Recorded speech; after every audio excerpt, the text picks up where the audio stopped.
Alrighty then. Welcome back to episode 9. We still haven't drawn a triangle, but it's feeling close. Today might be the day. Let me get back into the project, and I'll make that a little bit bigger so you can hopefully see it. Do our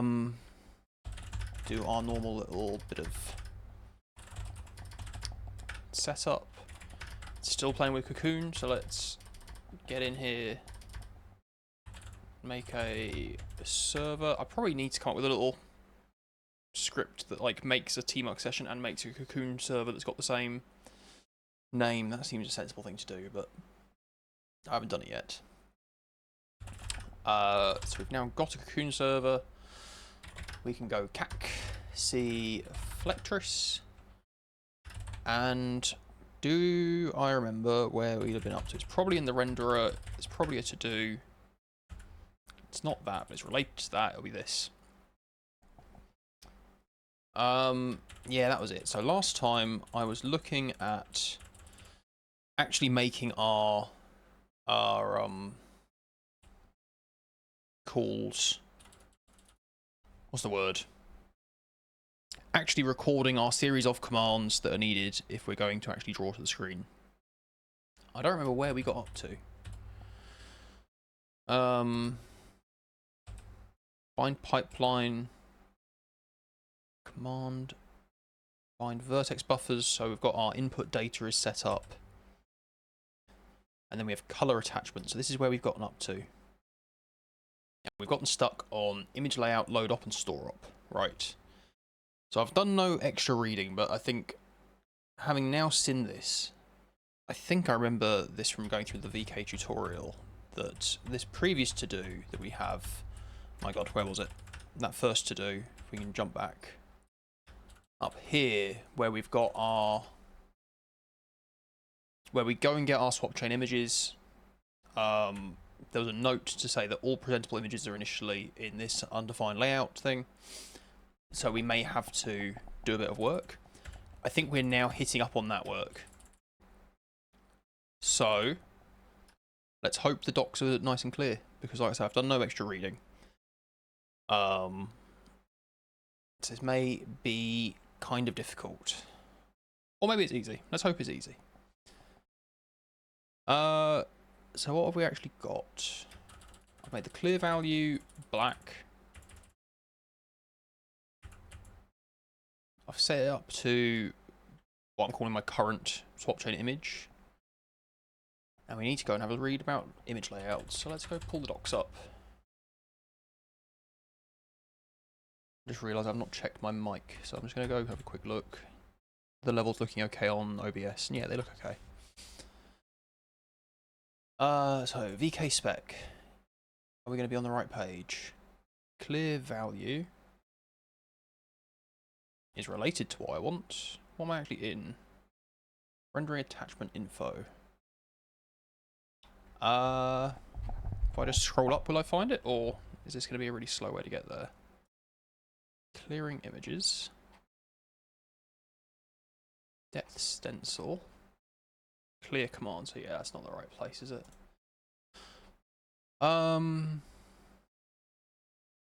Chapter 22 is all about draw commands. Is it going to be actually in our binding thing? Rendering info takes a color attachment. So that's the thing. So where would that call be? Should we just do a search everywhere? Can I get rid of this? Can we go search for... Oh my god, I can't type. Rendering attachment info. Let's hope this is reasonably quick. I wonder if there's a version of these docs available that isn't a PDF and is like just a markdown document or something that you could like grep around easily. Well, that said, I don't know if that would be faster. Maybe it's just slow because it is just a big document, because there are thousands of pages. I don't know. Okay. So let's jump back up to here. Rendering attachment info. Has a bunch of stuff, and all it says is it's got the thing that will be used for rendering. That seems unhelpful. Okay, where would I go to learn about image layouts then? Is there one for these? There's a whole load of stuff about resources, wasn't there?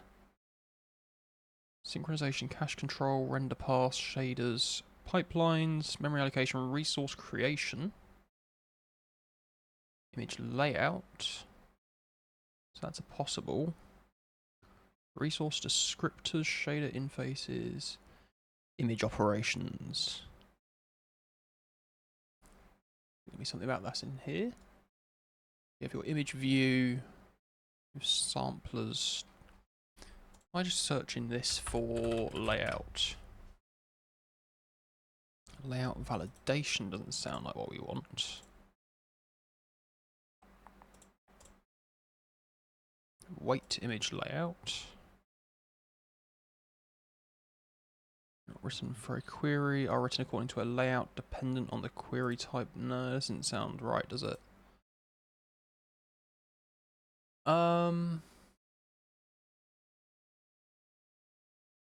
You also take an image layout, you specify that it must be one of these things. Okay, maybe that's the move. Instead I search for one of those and look for a hit. Oh, I don't want the comma though, do I?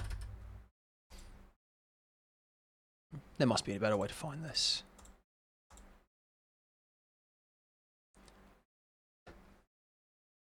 This might be a place that we actually bail from just following my memory and the spec and go and look actually like at one of the tutorials, because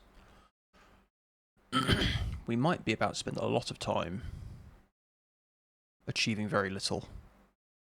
Geometry shading, mesh shading, rasterization, fragment operations. Yeah, see, this is the sort of thing we want, right? Yes, this lines up what I remember. So what I think we're going to have to do is we're going to have to do something where we say, like, before we draw to the image, it'll be in an undefined state that we don't care. Once it's rendered, which I assume is the image layout we're going to pass into this, it will go into some sort of like a color attachment state, and then we will need to transition it into a presenting state.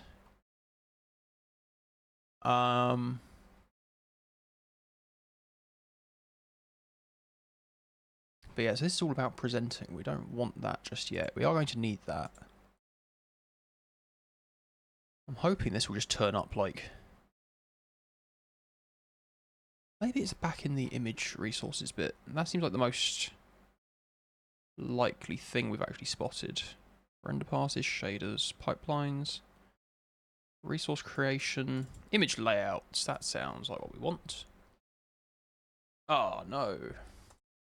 Can we jump back? There we go. There we go. Gotta just pause. Actually read the index.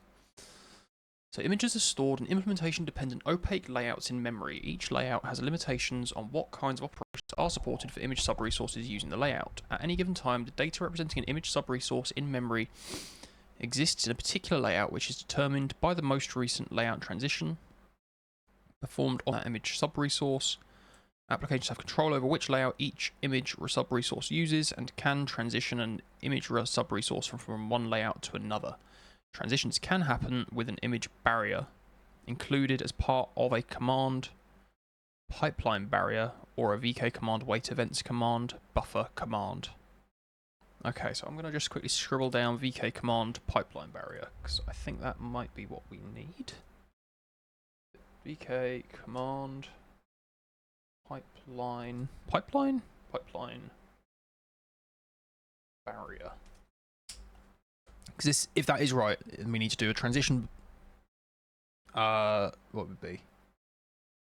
Between rendering the information and presenting the information. Clearly, that needs to be synchronized, so it completes before the present command goes in. Which I think might be what that does. You can see image memory barriers.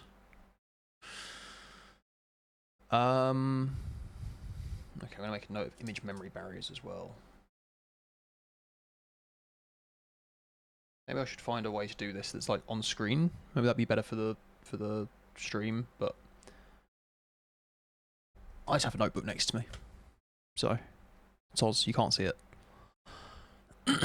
So image layout is per image sub-resource. Separate image sub-resources of the same image can be in different layouts. That makes sense.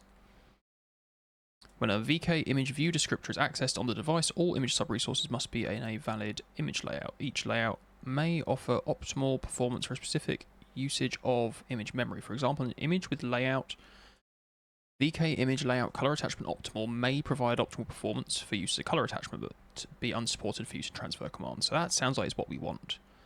In fact, we might even be able to just go in here right now and do that. So if we say image layout is equal to dot color attachment optimal.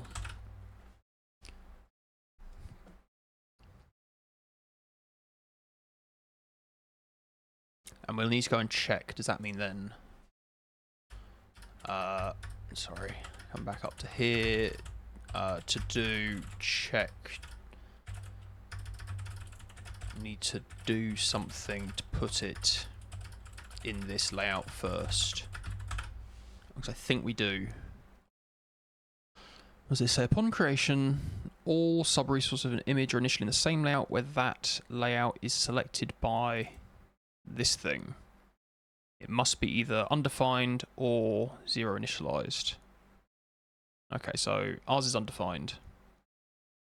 Transition away from this layout is not guaranteed to preserve that data. For either of these initial layouts, any image sub-resources must be transitioned to another layout before they are accessed by the device, which makes sense. So this is about initializing images. Set of image layouts consists of color attachment optimal is what we want. Shader read only optimal would be if we were only going to take it in. Transfer source and destination if we're moving from one thing to another. And then presumably in here somewhere is present source. Is that what we want? I thought I saw something that said like present optimal.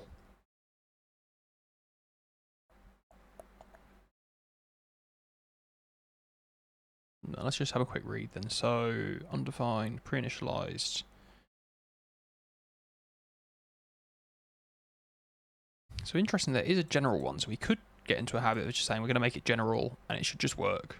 We'll worry about other stuff later, but I'm kind of curious about this. So image layout attachment optimal specifies a layout that must only be used when attachment accesses in a graphics pipeline. And then somewhere in here, in fact, let me just do a search present. Present source must only be used for presenting a presentable image. Cool, and there's no other present. Shared present if it's a shared presentable image.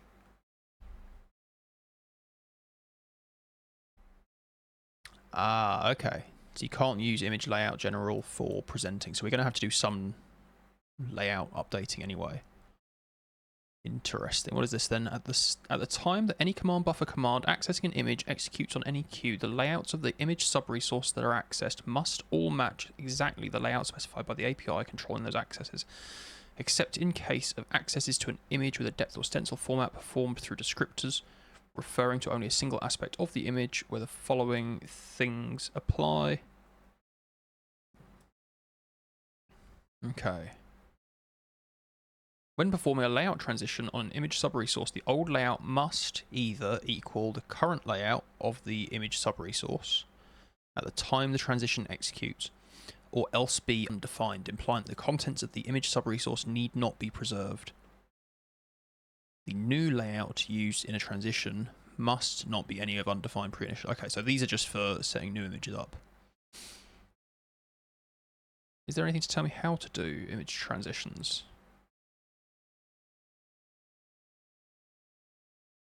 Image layout of each image sub-resource. Yada yada yada. In addition, depth reads from a depth or stencil, and then depth stuff again. So yeah, this is all stuff that we're not interested in at the minute. Okay, frustrating. It doesn't actually tell us how to do the image transfers unless I've just missed it. So skimming or transition, I think was the word. Ugh, okay. So we're going to have to look somewhere else. But we now know what the allowed values are, so that's useful. There is a VK get image sub-resource layout for linear images returns a sub-resource layout mapping that is either valid for either or any of these. Okay. Let's see image memory barriers. Image layout transitions. Is this about load ops and read ops as well, or store ops? Execution and memory dependencies. Okay. Is this useful? An operation is an arbitrary amount of work to be executed on the host, a device, or an external entity such as a presentation engine. Synchronization commands introduce explicit execution dependencies and memory dependencies between two sets of operations defined by the command's two synchronization scopes. Synchronization scopes define which other operations a synchronization command is able to create execution dependencies with. Any type of operation that is not in a synchronization command synchronization scopes will not be included in the resulting dependency. For example, for many synchronization commands, the synchronization scopes can be limited to just operations executing specific pipeline stages, to allow other pipeline stages to be excluded from dependency. Other scoping options are possible depending on the particular command. An execution dependency is a guarantee that for two sets of operations, the first set must happen before the second. Okay, that feels sensible, right? And there's a bunch of detail about it that I'm not sure we are going to need. We want this. So image sub-resources can be transitioned from one layout to another as part of a memory dependency, e.g. by using an image memory barrier. When a layout transition is specified in a memory dependency, it happens after the availability operations in the memory dependency and happens before the visibility operations. Image layout transitions may perform read and write accesses on all memory bound to the image sub-resource range, so applications must ensure that all memory writes have been made available before a layout transition is executed. Available memory is automatically made visible to a layout transition and writes performed by a layout transition are automatically made available. Layout transitions always apply to a particular image sub-resource range and specify both an old layout and a new layout. The old layout must either be undefined or match the current layout. Yeah, we've seen this. As image layout transitions may perform read and write access on the memory bound to the image if the image sub-resource affected by the layout transition is bound to peer memory for any device in the current device mask, then the memory heap the bound memory comes from must support. Okay, I don't know what that means, but where is the command? Layout transitions that are performed via image memory barriers execute in their entirety in submission order. Of course, they happen in the order you tell them to. Where's the command? Do I need to go to this? Image layout of each image sub-resource of this thing. Okay, let's look at this thing then. So image memory barriers. Image memory barriers only apply to memory accesses involving a specific image sub-resource range. That is, a memory dependency formed from an image memory barrier is scoped to access via the specified image sub-resource range. Image memory barriers can also be used to define image layout transitions or queue family ownership transfer. Okay. Type def, a bunch of stuff. Is that what I want? Source stage mask, source access mask, dest stage mask, dest access mask, old layout, new layout. Cool. I think that is what I want. Christ, that looks more complicated than I thought it was going to, though. Right, let's tidy up some of our to-dos, and then we'll start plinking away at this. So, we want to say in here, we want to transition from undefined to what was it called? Color attachment optimal.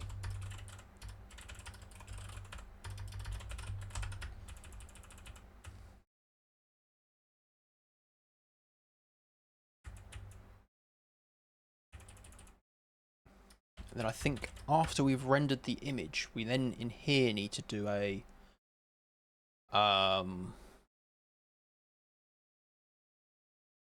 thing to say transition from color attachment optimal to the present one. And then after that, we need to present.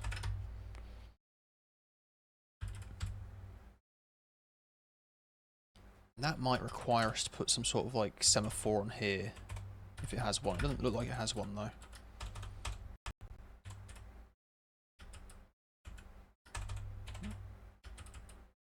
Proc draw is proc type proc system command buffer vertex count. Sorry, it's just too big. Instance count, vertex, first instance. So yeah, there is nothing in there to help you with synchronizing it. Okay. We'll worry about that when we need to. So we're up here. We're going to transition from undefined to color attachment optimal.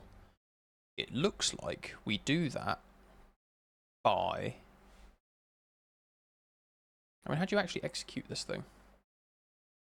Do you just make it? It's just a struct at that point. Both access scopes, old layout to new layout. Yeah, because at this point it's just a struct. It's just like a floating bit of data, isn't it? How do I actually like submit that as like a meaningful operation? Am I missing something? There's something earlier to say like how you use it. Buffer memory barrier.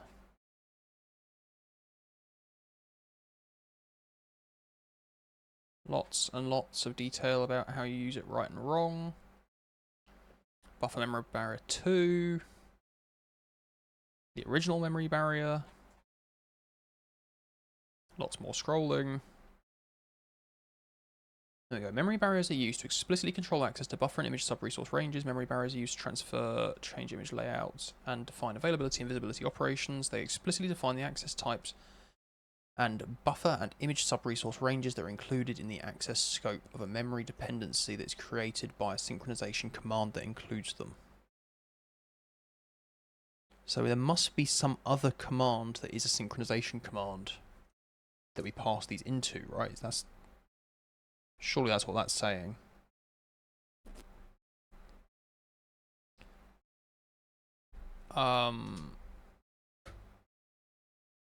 Is it that command pipeline barrier? So we go look up command pipeline barrier with a B, not a P. Can we jump to where you're defined? To record a pipeline barrier, you call this. What section is this actually in? Pipeline barriers. Cool. Do we care about doing 1 or 2? 2 takes VK dependency info pointer. Whereas number 1 takes all of this stuff. Okay. Let me put this in here. So VK command pipeline barrier void, so it can't fail. And at this point, we put in our command buffer, our source. Oh, sorry, I need to put. Oopsie daisy. You need to be told you are the command. Christ. There we go. Typing. Source stage mask is a set of flags. Is it called topper pipe? Is that going to mean the first thing?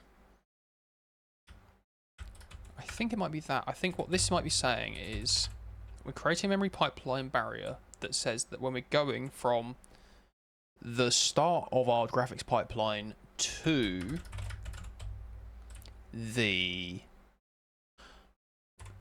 vertex shader.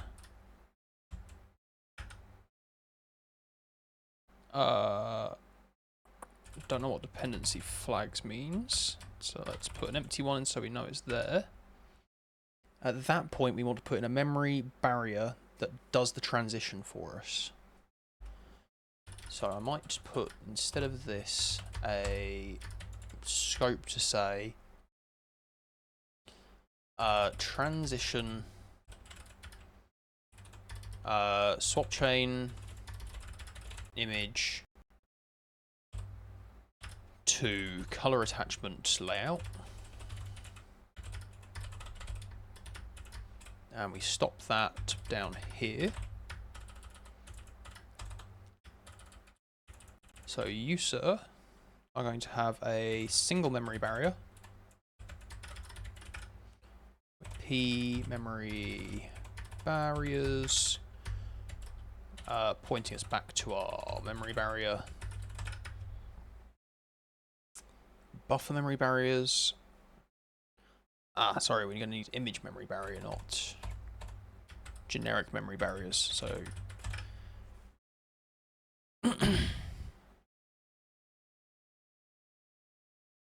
and then the rest is all going to be null because we don't have those other ones. I am just going to double check that top of pipe is what I want here. So if I jump to source stages, where are we looking? Certain pipeline stages are only available on queues that support particular things. Pipeline stage, bunch of guff. This all seems gratuitous. Pipeline stage none. Is there one in here to say top? Geometry shader late. Okay, I'm like reasonably sure I remember that that's what that means. And I think, oopsie daisy, not what I wanted. Jump back like this. I also think this is probably the sort of thing that the validation layers will catch if I just do the wrong thing. So I'm guessing we're fine. Dependency flags might be interesting. View local, frame buffer local. Do not know. Leave it, see if it complains. So we're going to need to make a memory barrier. We come down here, we can say that looks like this. So up here, we want to say that our memory barrier will be a VK image memory barrier with some stuff in it. S type is an image memory barrier. P next, we ignore until we need. Source access mask is a bunch of flags. Okay.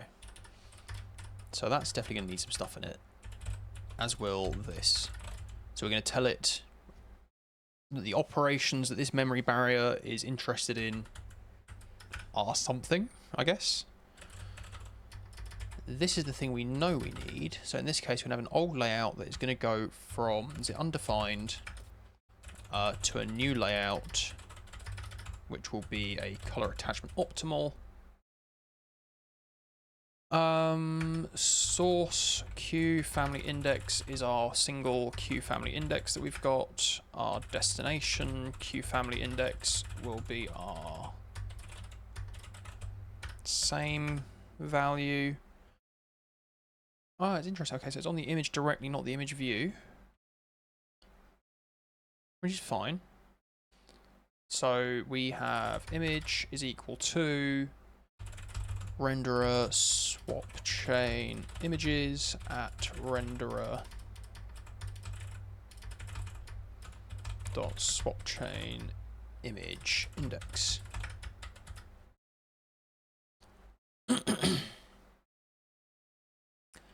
And then sub-resource range, I do not know what that means. So let's back that in there to think about. Why is this angry? Because it's got no comma. Why is this angry? P memory barriers.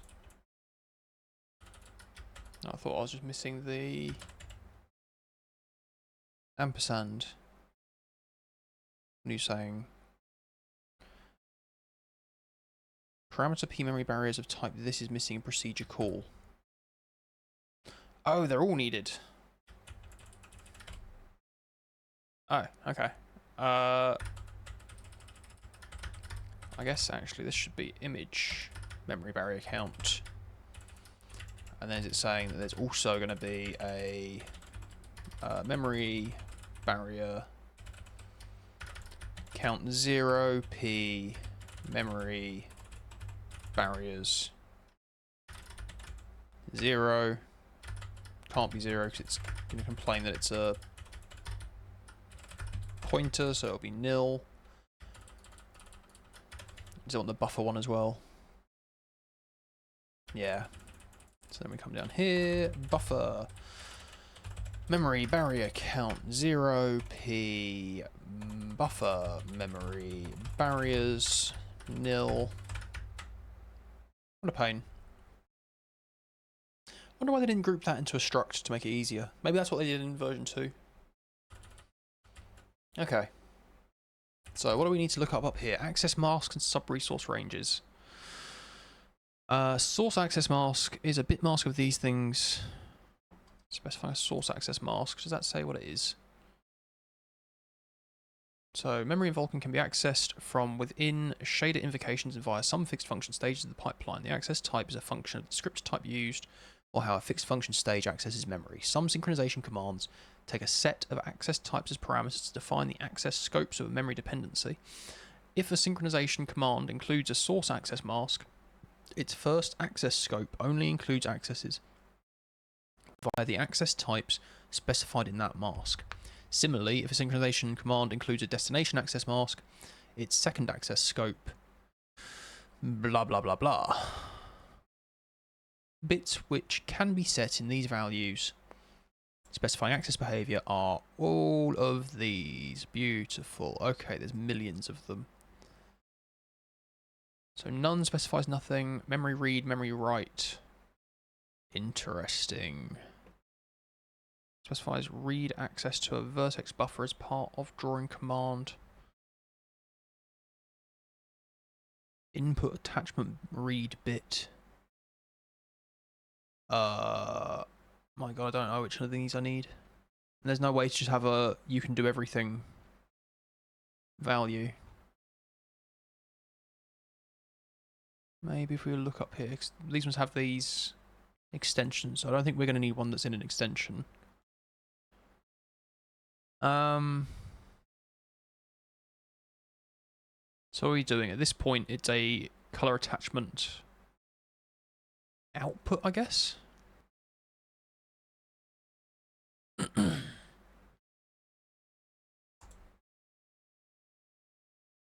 Are you needed at the vertex shader? You're not, are you? So I guess this can actually be fragment shader. And in the fragment shader, this is an output color attachment. So I think we want that one. So source access mask is none. Which again doesn't exist, so I'm guessing an empty set does that. And this one I think will be a color attachment right. Does that sound right? So we have a memory barrier to say that as we go from the top of the pipe to the fragment shader, somewhere in there we're going to need to be able to write to this image. Its old layout was undefined because we don't care what was in it. The new layout will be a color attachment optimal. And the destination will need to be able to... No, where am I looking? Up here. The destination will access color attachment right. Okay, I think that might be it.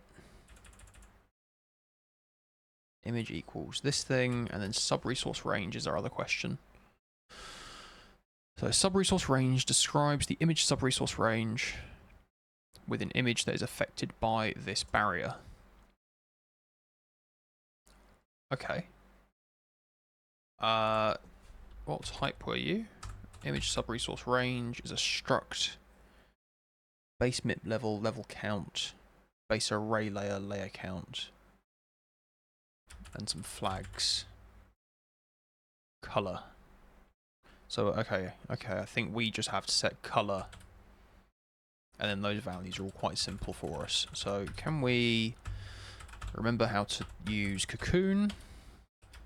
Then can we jump back to where we just were? And can we come up here and say, does this take just a struct or does this take a pointer to a struct? I can put it in line. Nice. VK for this thing. Just gonna wipe this line because it's annoying me. And whoopsie daisy, wrong one. Go there. And I want to jump back to where I just was. Oi. Please, please just have the thing. Why would you not just have the thing? Image view, create, structure type. There we go. So you have aspect mask is a set of flags. Ours is just color. Our base MIP level, I don't know if 0 or 1 will be the, I don't have it, number. Number of MIPMAP levels and array layers must be a subset of the image sub-resources in the image. You can set level count and layer count equal to, without knowing the exact number of MIP levels or layers. I'm going to try 0. And say level count.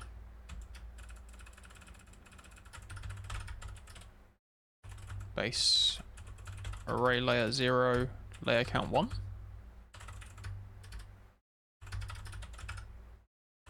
Is that how I say this image doesn't have? So MIPs, I've not gotten into MIP mapping, but I think I vaguely understand it is that you create multiple copies of the image resource at different scales, essentially. And then you can use that when you are, what's the word, multi-sampling to avoid artifacts on things that you're looking at like a very shallow angle. I'm guessing the layers thing is if I want to have that depth and stencil thing on my image as well. Each of those is a layer, I guess. So we've just got a simple one layer image that's just the colors. If I'm understanding these things right. So we're going to go with that. I'm going to format this to tidy it back up.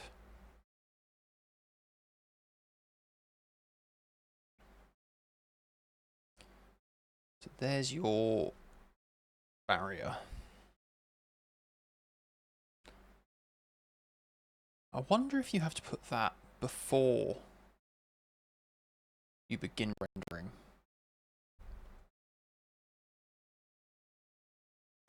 Can we do a search for command pipeline barrier?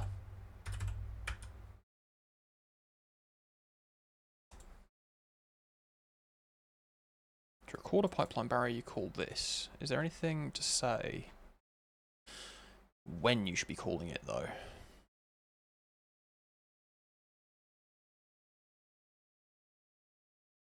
Pipeline barrier, yada yada yada yada yada. Yada yada yada yada. Command properties can be in either render pass scope, both. Supported queue types everywhere. Bits which can be set look like this. Yeah, no idea.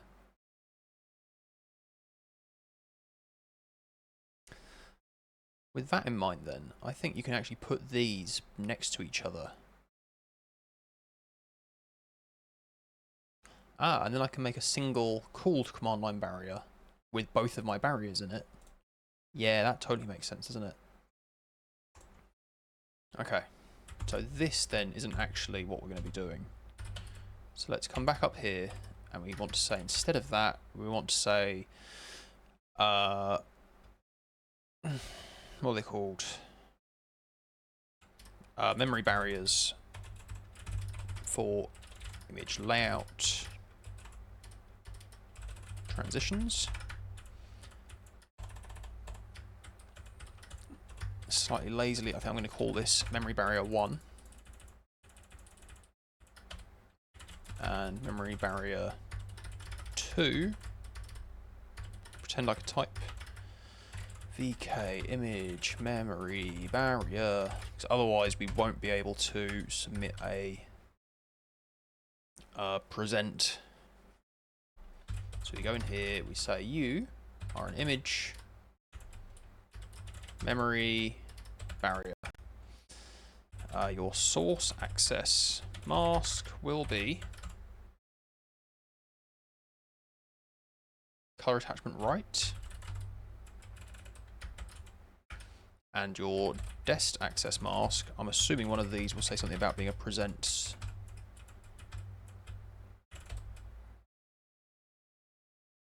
There we go. Present source KHR. Sounds very promising. Your old layout will be color attachment optimal, and your new layout will be the present one. Present source KHR.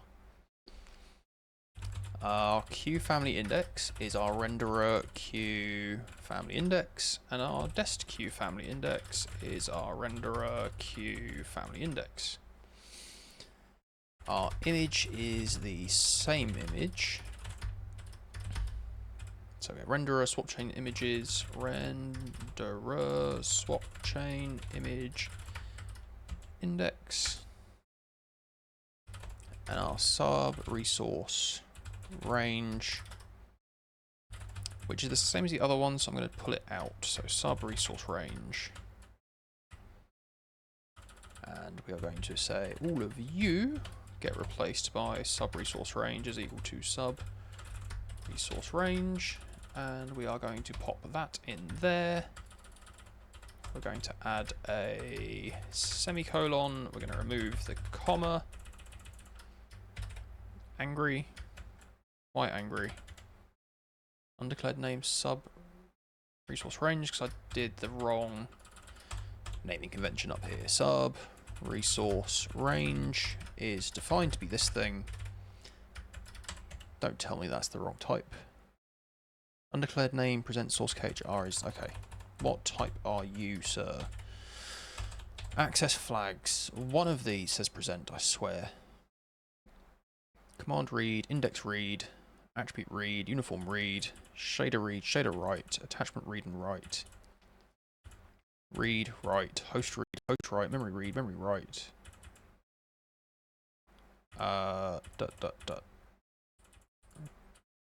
Is there not?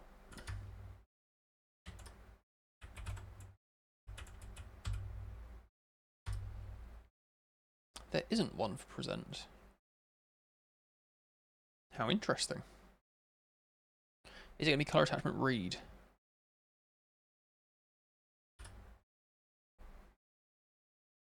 So what have we actually got in here? Indirect command read. So this would be back somewhere else, was it? Memory write, transform, reprocess. Don't you love it when things just aren't easy? I'm guessing it's going to be color attachment read.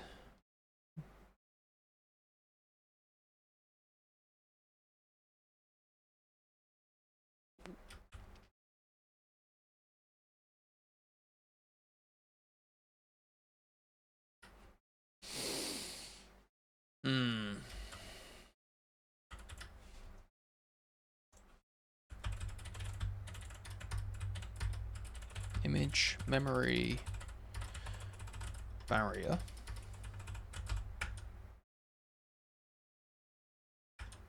Which has a whole load of guff. Okay. I go find the one I'm using, please? In fact, does that work? No, apparently not. Just scrolling. It's down here somewhere.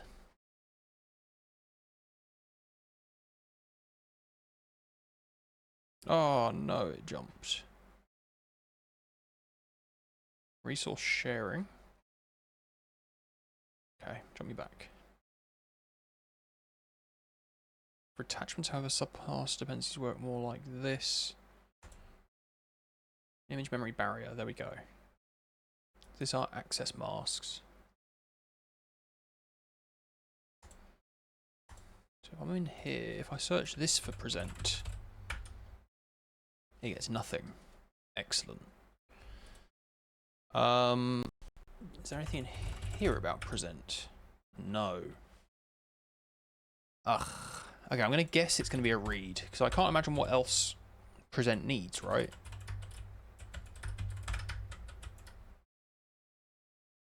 So I'm going to do that. And then I'm going to say in here... Sorry, that's memory barrier 1. I'm going to say in here that we have also got to go and make another one of these on the same command buffer.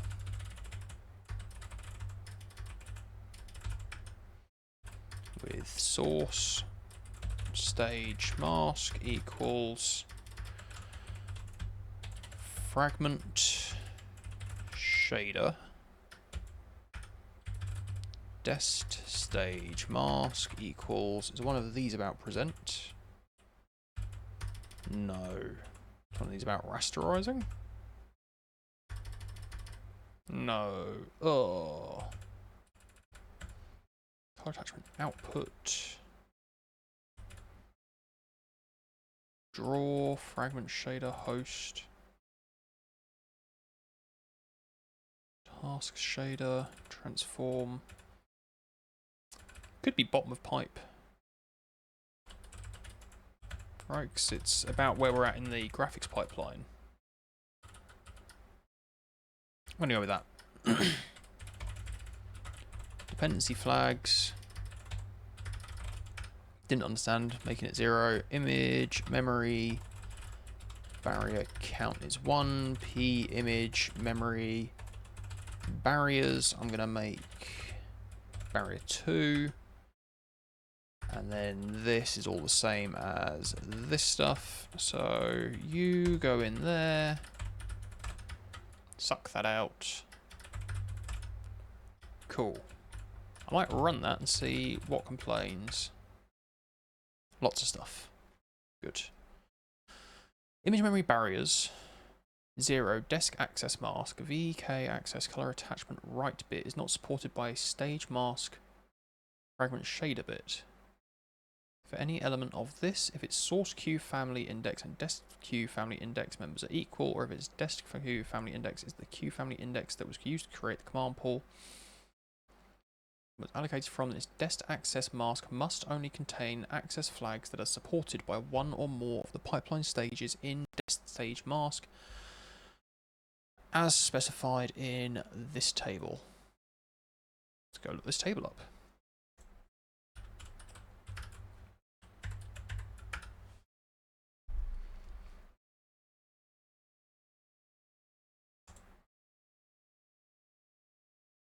Oh my god. There we go. Where'd the table go? Is it? This is like unreadable. Did it scroll? Can I hide the contents? No. Okay. Supported pipeline stages. Certain access types are only performed by a subset of pipeline stages. Any synchronization command that takes both stage masks and access masks uses both to define the access scope. Okay, so I think I'm doing color attachment right. Maybe I'm not. Maybe I'm doing shader right. So color attachment right can only be done in color attachment output.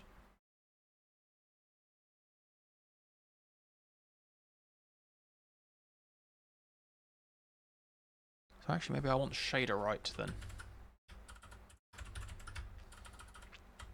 So which one of yous is that? Up here.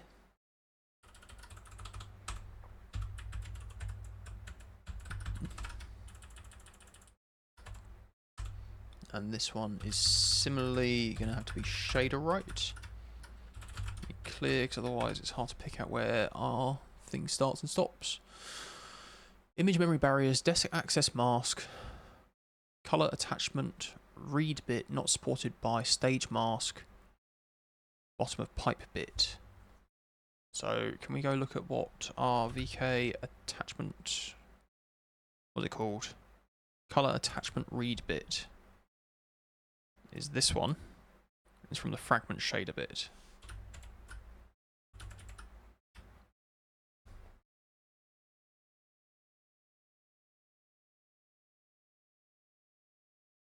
Does that make sense?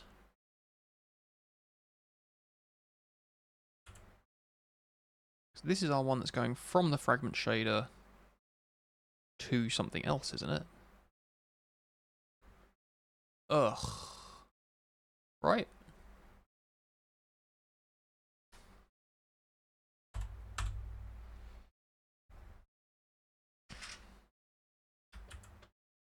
Old layout, new layout.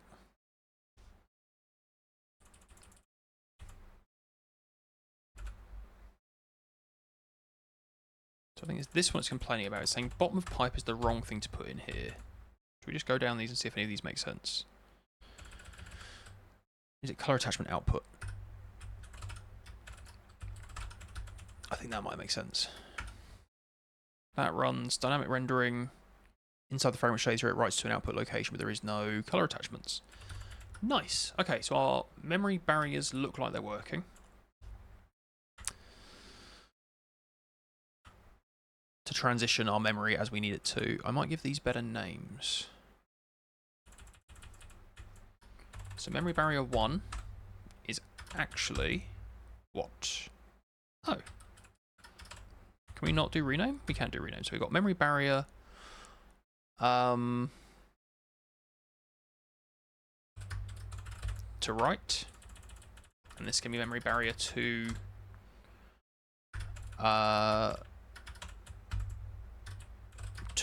present.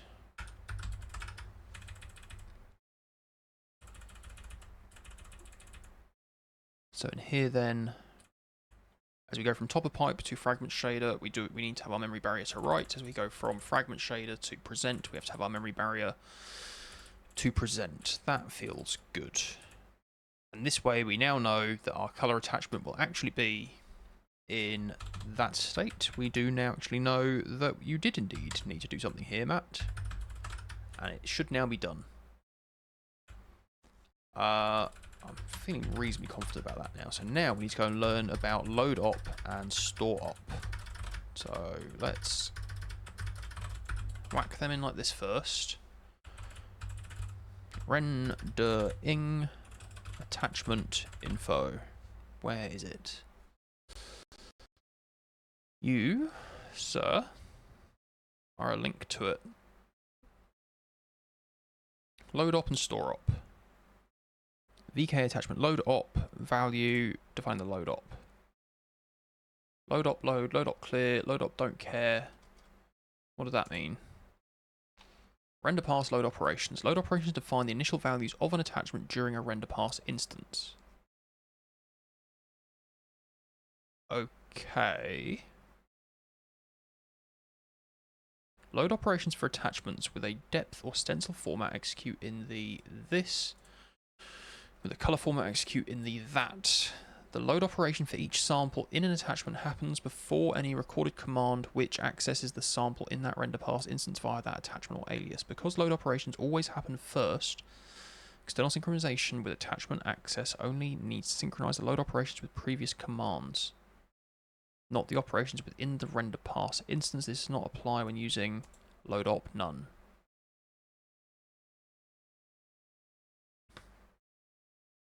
So is this saying it will change?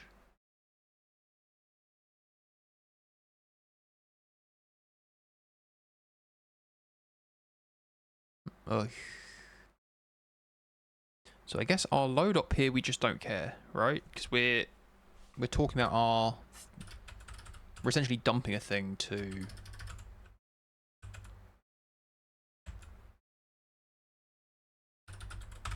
I like it's called don't care.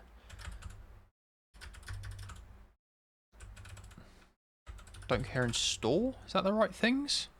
Can we jump back to load up? Please. No? So load up,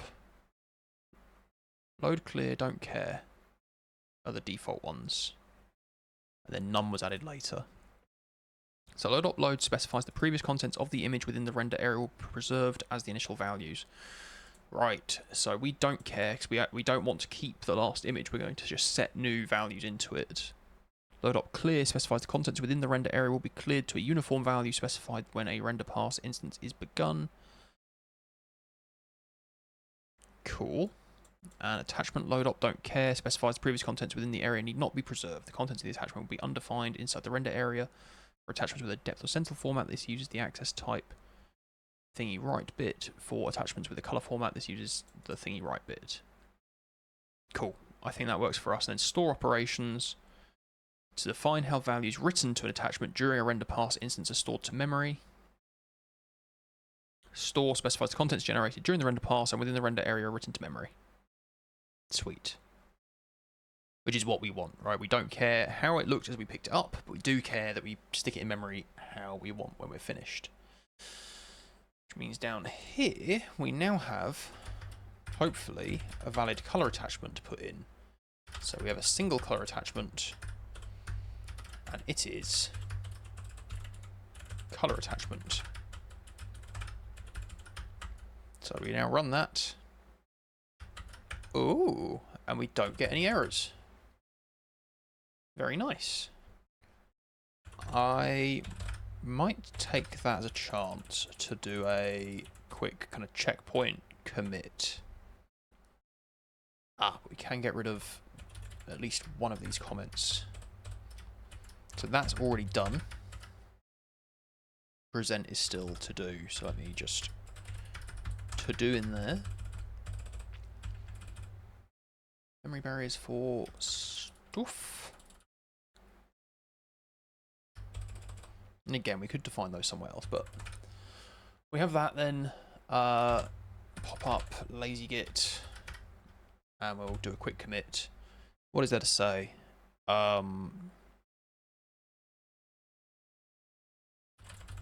Color attachment for rendering to swap chain image. At this point, we have no validation errors. Oh no, I hit the wrong button. Okay. We jump to our to do. And I think we can get rid of this, right? Because we've done this now. They're still valid, because I think they are a good tidy for us to consider. Right. How does one present? Is there going to be something in here? Present. Present weight. Present barrier. What's all this? Windows system. I don't know why there's two things called present weight.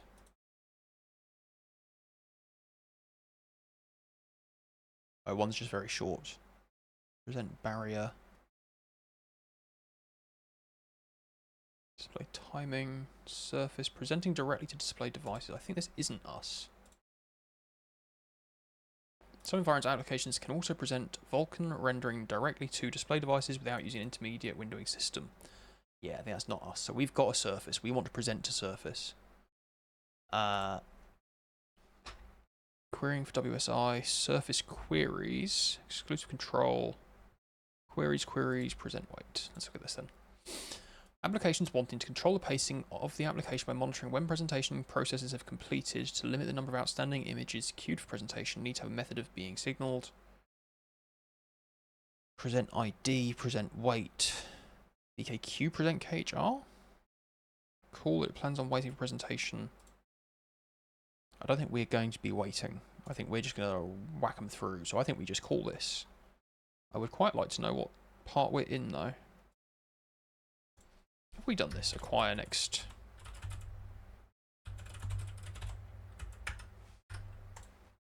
Are we using the swap chain wrong? Is that what this is about to tell me?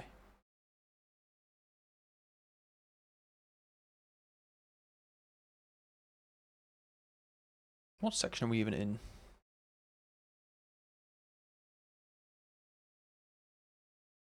It would be so much more helpful if they just had like a little header or footer that was like, this is the chapter we're currently in.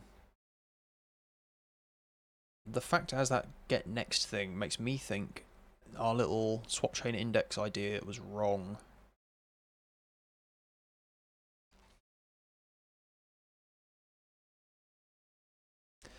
And thinking about it a little bit harder, yeah, I think because we have that, what's it called? The first in, first out letterbox, I think it's called.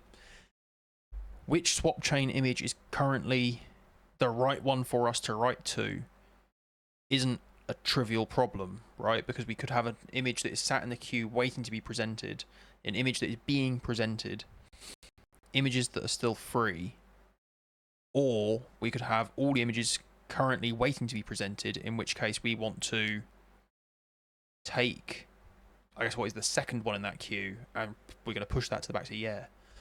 I think we have done this wrong. What section are we in? WSI swap chain. Gives us swap chain handles. Only one per window. Presentable images of a swap chain are owned by a presentation engine. An application can acquire use of a presentable image from the presentation engine. Use of a presentable image must occur only after the image is returned with this. And we aren't calling that anywhere. Sick. Okay. So, before it's released by a queue present KHR. So we now know what we do down here. Is we call VK queue present KHR.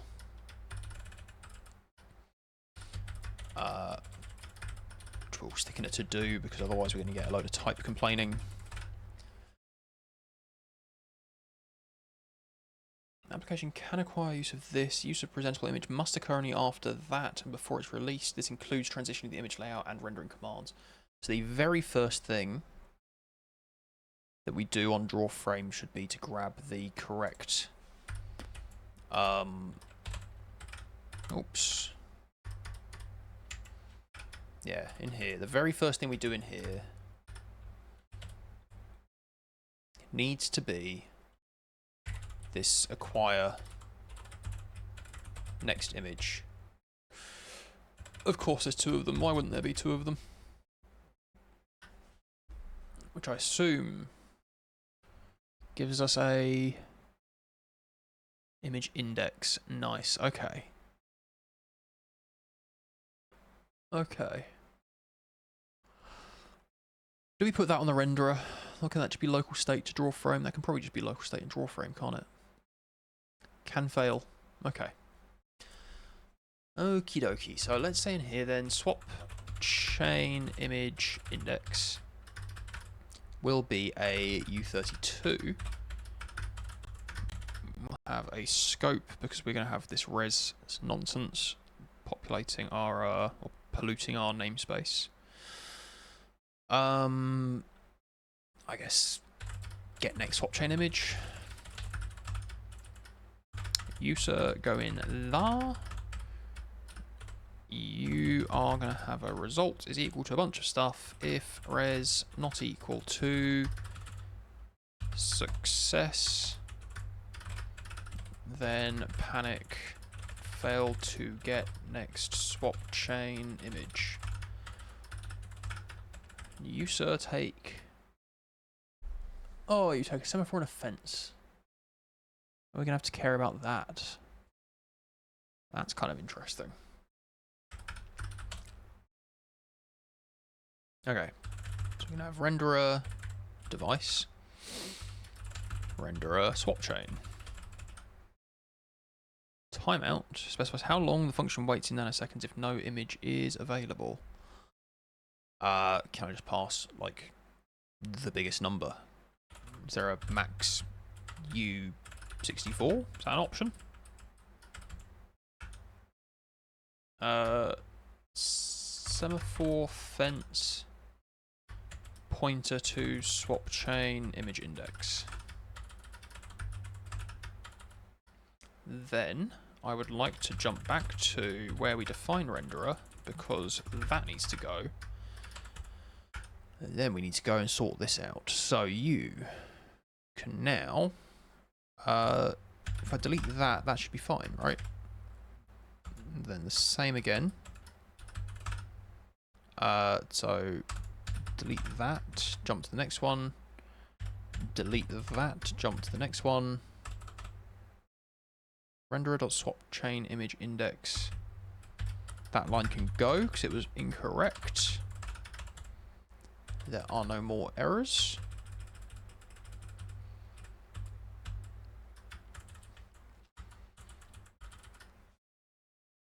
VK null handle or a semaphore. Okay, cool. Let's.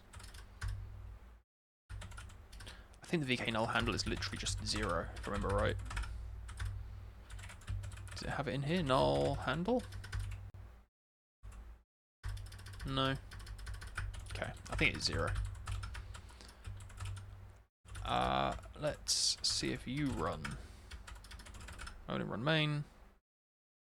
Semaphore and fence are both VK null handle. Semaphore and fence must not both be equal to VK null handle. Grand. What does it want me to do then? If the swap chain has been created with this, the flag, the image whose index is returned in this will be fully backed by memory before this call returns to the application if it is bound completely and contiguously to a single thing.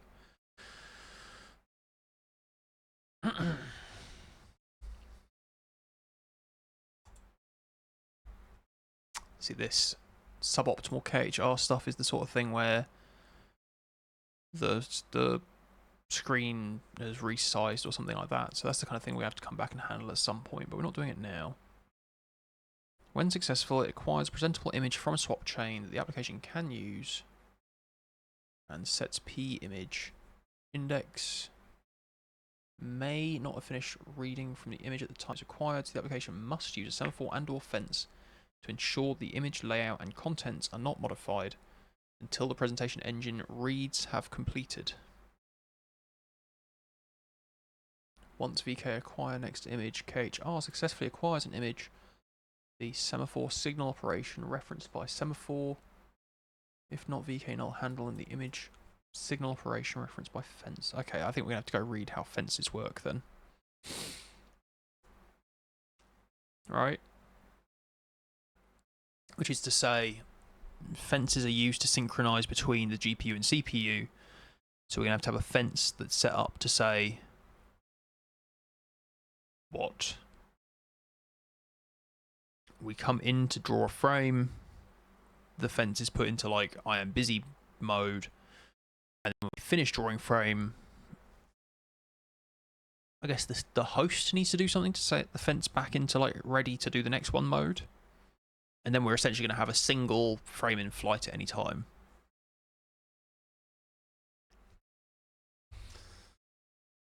Okay. I was kind of hoping by limiting it so that we only had the one frame being drawn, we wouldn't have to worry about synchronizing just yet, but I think we're going to have to go and bite the bullet. So, that is this one, right? Can I coerce this into actually splitting these lines? Because I would like that. Oops, let's undo that. Drop there. Drop there, drop there. And I think you're the fence, aren't you? So I think we need to say here to do make a fence.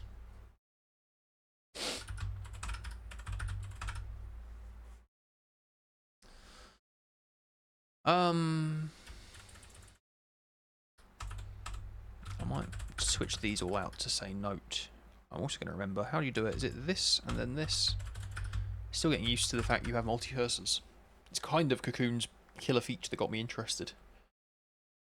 I think I said before, really, I think it's their shell integration that I think is the most interesting thing. But yeah, it was multi-cursors what hooked me initially. Okay. Let me just have a quick sip of my drink.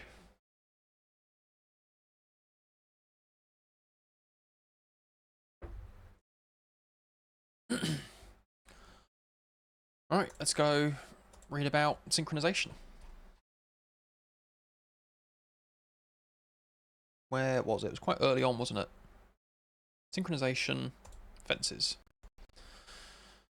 Fences are a synchronization primitive that can be used to insert a dependency from a queue to the host. Fences have two states, signaled and unsignaled. A fence can be signaled as part of the execution of a queue submission command. Fences can be unsignaled on the host with VK reset fences. Fences can be waited on by the host with the VK wait for fences command, and the current state can be queried with VK get fence status. Okay. So, what do we want to do? Let's jump up and add a fence to our renderer. Right. And then somewhere in init, we're going to have to create a fence. The internal data of a fence may include a reference to any resources and pending work associated with signal or unsignal operations performed on that fence object, collectively referred to as the fence's payload. Mechanisms to import and export that internal data to and from fences are provided by below. These mechanisms indirectly enable applications to share fence state between two or more fences. Okay. Hopefully, our situation is simple enough to not need all of that detail. So inside of init renderer, I guess right at the end, we're going to have a create synchronization primitives, and we're going to have res, let's call it fence res. I'm imagining we're sooner rather than later be coming back here and adding a load of semaphores. So fence res is vk create fence.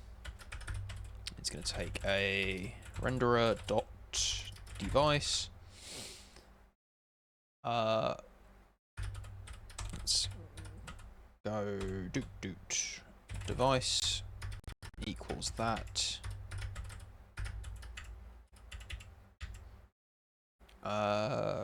P create info. Oh, okay, these are slightly awkward, aren't they? Let's go like this instead then. So create fence. You can just be res. Then create info can just be create info.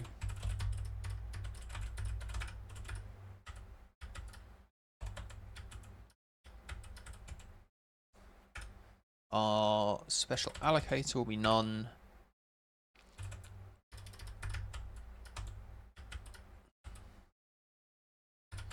Why am I putting them all in like this? I can just do that, can't I?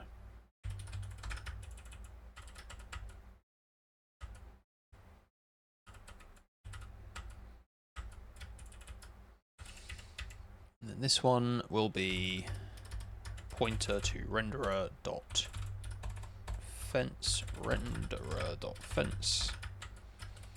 We'll need to add a create info vk fence create info.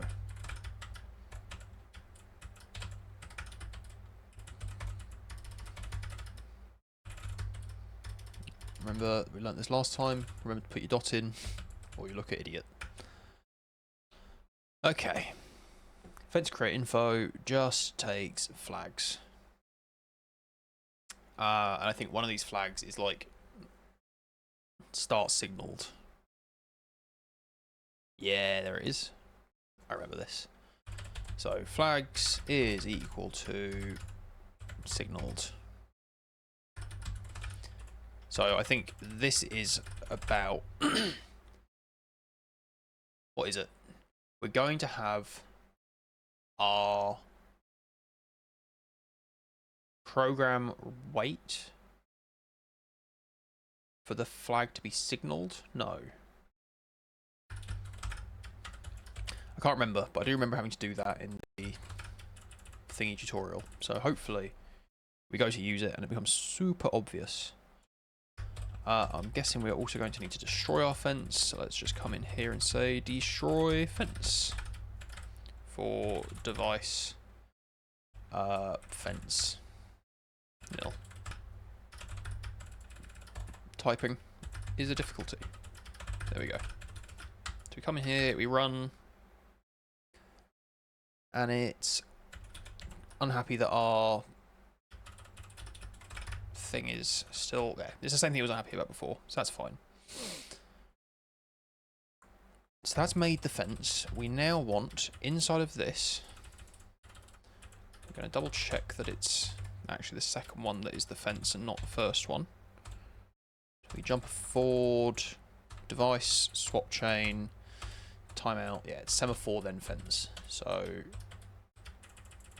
this line wants to be changed to renderer dot fence.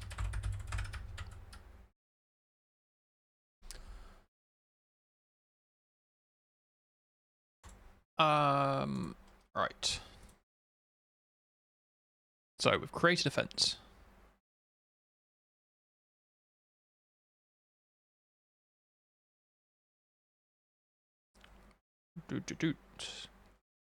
Where's all the information about how you actually use a fence? There's something in there about a reset. Export Windows handle.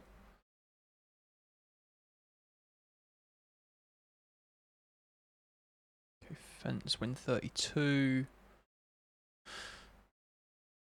Get a file descriptor for it. Destroy fence. Get fence status. Upon success, it returns the status of the fence object. With success, not ready, because it is unsignaled. Okay, so there's a fence signaled,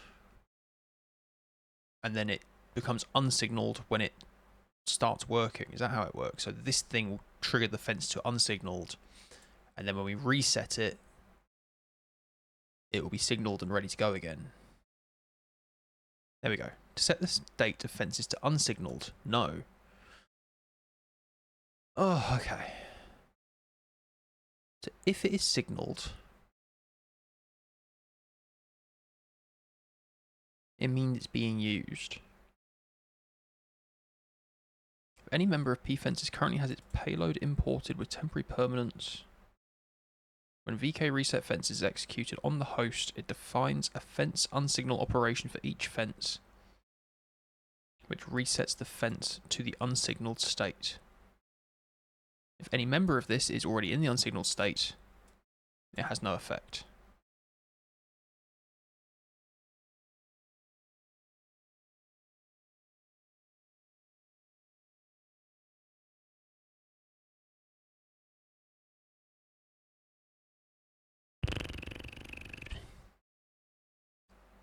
Wait for fences. Okay, there we go. When a fence is submitted to a queue as part of a queue submission command, it defines a memory dependency on the batches that were submitted as part of that command, and defines a fence signal operation, which sets the fence to the signal state. Is this to say, is a fence the wrong thing to use here? Should this be a semaphore?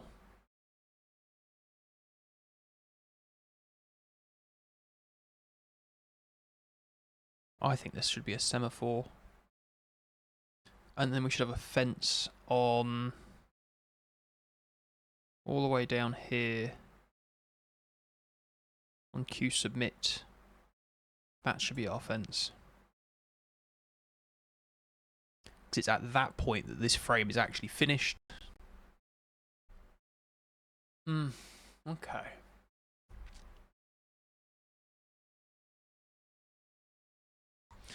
Okay, I'm going to take a brief break, so I'll be back in 1 minute.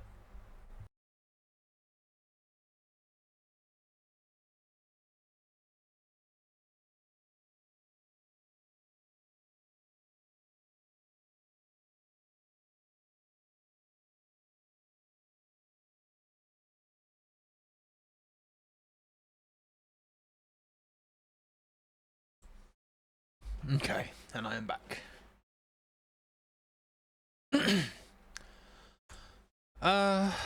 So where were we up to?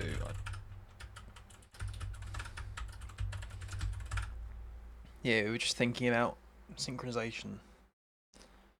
So the fence is about synchronizing between the host and the GPU, and semaphores are about synchronizing within the GPU. And I think it doesn't make sense to do synchronization. Oh my god, where's it gone? All the way back up here with the host, because the host doesn't care about like this getting a swap chain. The host just cares, have we finished drawing this next image? So what does that mean we actually are going to need then? Is this will need to be done with a semaphore. So to do, that needs to have a semaphore in there, which means that one will be nil. So we need to get a swap chain image. Only once we've finished getting that swap chain image can we do something. So binding the pipeline doesn't care. All of this doesn't care. All the way up until we make the draw command. No, not true. Command pipeline barrier. Yeah, okay, that is true. Memory barrier count. Do these have the image view on them? No, but they do have that. Okay, so this cares. So these will need semaphores. I'm assuming this has a semaphore on it. Type, proc, system, command buffer, source, dest, dependency flags, memory barrier count, memory barriers. It does not. Ah, the plot thickens.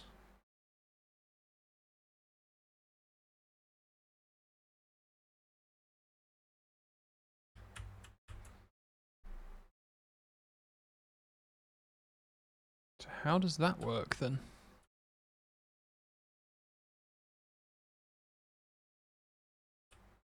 So at this point we don't actually know what swap chain image index we're going to use, do we?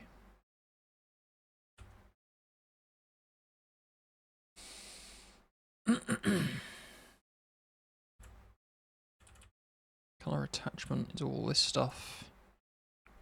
Rendering info.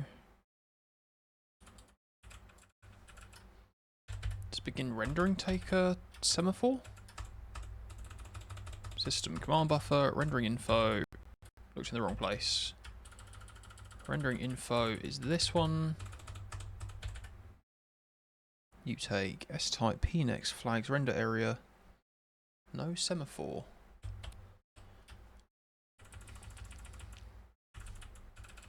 Is it draw takes a semaphore? Command buffer, vertex count, index count. No. Right, so I guess if it's not clear what I'm looking for, what is it I'm looking for? If the reason we're adding this semaphore is that acquire next image needs to signal something else to say, hey, wait until I've done this. Something else needs to take in this semaphore. I'm just not sure what that thing is. Is it you? Flags and inheritance info? No. So we begin command buffer. I'm sure it's not this. Begin info. Yeah, we just looked at that, didn't we? Command bind pipeline.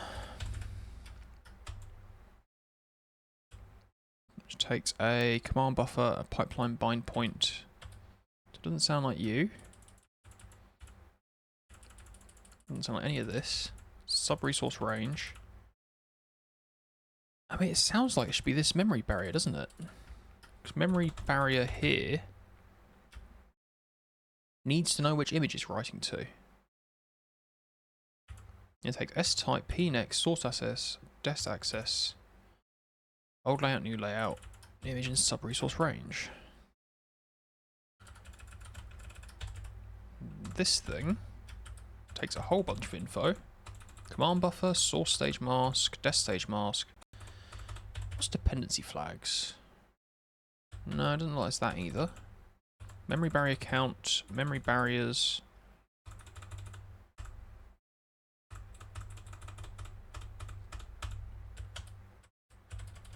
What are we missing? We're definitely missing something, aren't we? Piss.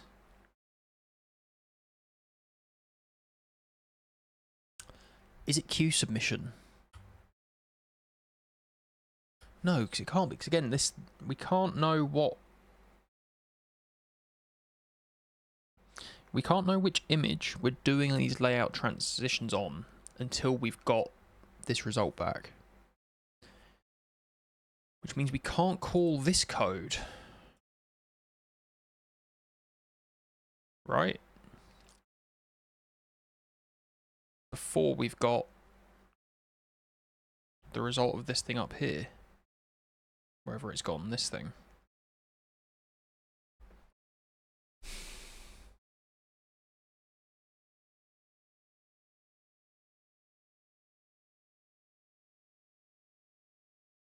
Because this isn't a command. So this will happen first. This is just the thing that will happen. But it's warning us that it'll take some time. So it's going to set this value, but it's going to take some amount of time to do it. Is that what that's saying? Maybe I'm just misunderstanding it. First synchronization scope includes every batch submitted in the same queue submission command. Fence signal operations are defined by queue submit. Additionally, include in the first synchronization scope all commands that occur earlier in the submission order. Fence signal operations that are defined by queue submit, or these other ones additionally include the first synchronization scope of any semaphore and fence signal operations that occur earlier in the signal operation order. Second synchronization scope only includes this. The first access scope includes all memory access performed by this device. To wait for one or more fences to enter the signal state, you call that. So that's for fences. Okay, let's have a look. Where's semaphores? Semaphores are a synchronization primitive that can be used to insert dependency between queue operations or between a queue operation and the host. Right, because none of this is all happening on the host so far.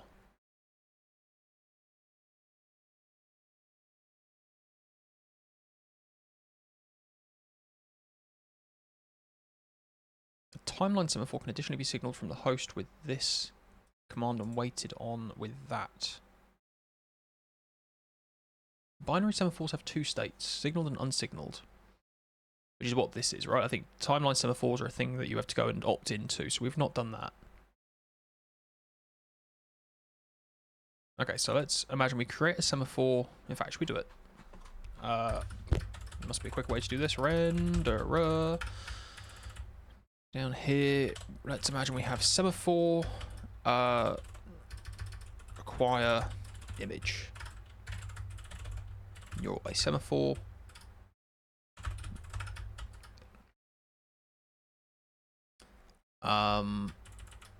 Inside of this thing. I keep hitting the wrong button. There we go. We can go down to the bottom here. Create acquire image semaphore.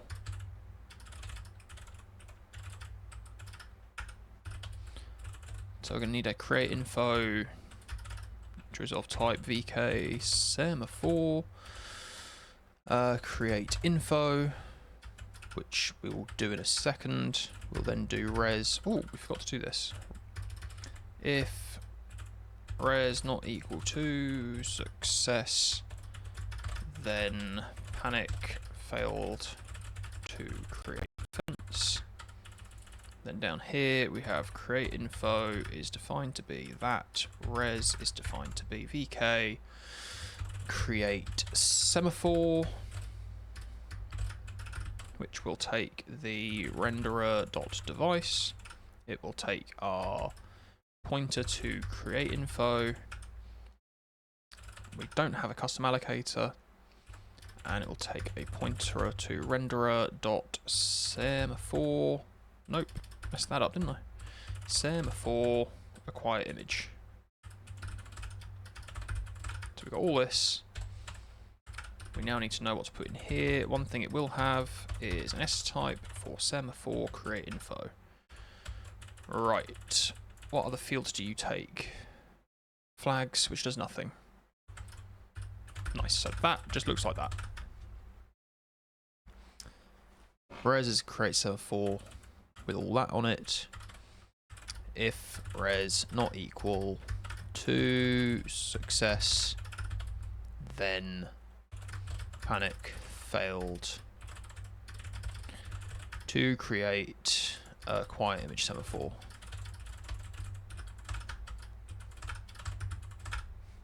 Right.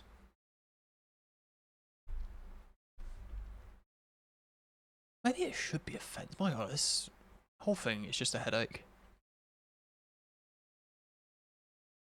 Okay.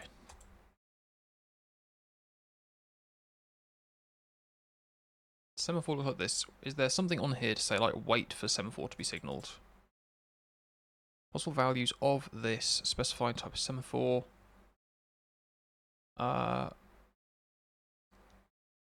Semaphore type. Where's semaphore type reference? Did I miss that? Is it on pnext?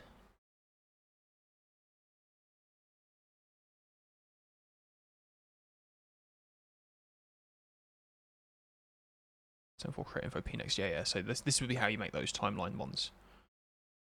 So I think these I've seen people online saying are really useful if you start getting into more complex things where you have a whole bunch of steps to synchronize. But I think binary semaphores work for us. They're the kind of old-fashioned default. Win32 stuff. Win32 stuff. Win32 stuff. Low latency thing. File descriptor. File descriptor. Zircon something. Oh, let's keep up our tidiness. Destroy. Semaphore for device. Semaphore acquire image and nil. Semaphore signaling. When a batch is submitted to a queue via a queue submission, it includes semaphores to be signaled, defines a memory dependency on the batch, and defines semaphore signal operations which set the semaphores to the signaled state. In case a semaphore is created with timeline, not us. Semaphore signal operations that are defined by VKQ submit, or that additionally include in the first scope any of these. Semaphore waiting. When a batch is submitted to the scene, it includes semaphores to be waited on. It defines a memory dependency between prior semaphore signal operations and the batch and defines semaphore wait operations. Such semaphore wait operations set the semaphores created with a semaphore type of binary to the unsignaled state. In case a semaphore is created with a VK semaphore type of this, a prior semaphore signal operation defines a memory dependency with a semaphore wait operation if the value the semaphore is signaled with is greater than or equal to the value the semaphore is weighted with. Thus, the semaphore will continue to be considered signaled.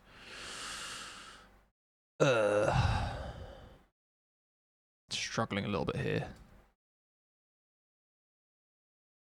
Please tell me there's just a thing somewhere to be like, now wait. State requirements for wait operations. Semaphore wait operations. Semaphore waiting. Is this what we just read?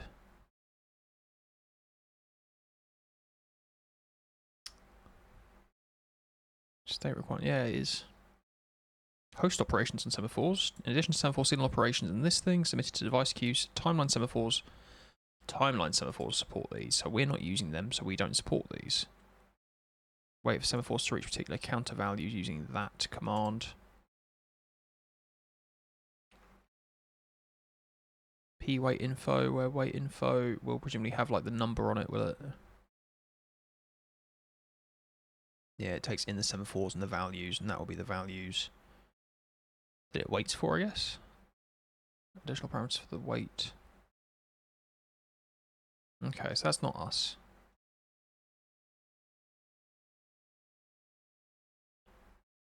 Yeah, so that needs to be timeline, and if we come back up here,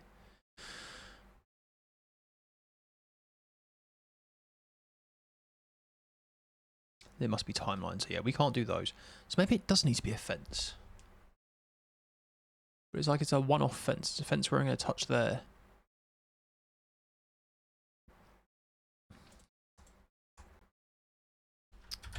Can I look in here? What have we done so far?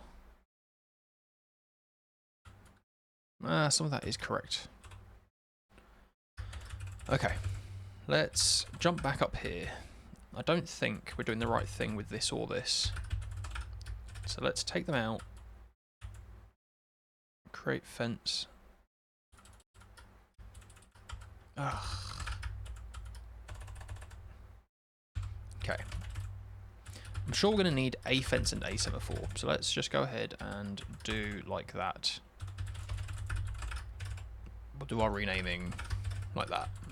So that still compiles and everything. And it just blows up because we're failing to give a valid fence or semaphore when we up here create no. It's where we call acquire something, isn't it?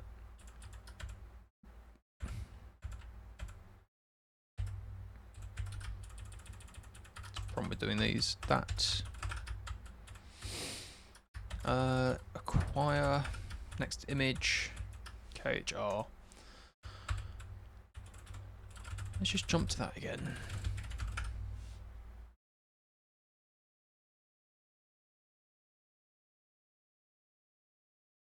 What are you saying? Where are we at this point? External synchronization. Importing semaphore payloads.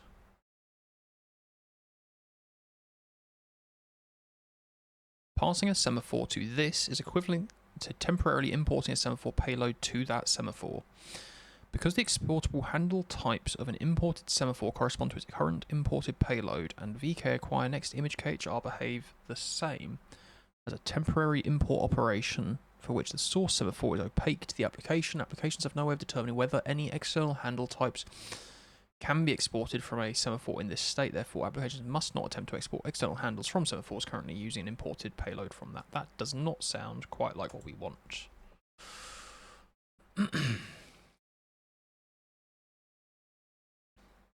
Yeah, so it's either a semaphore to signal or a fence to signal.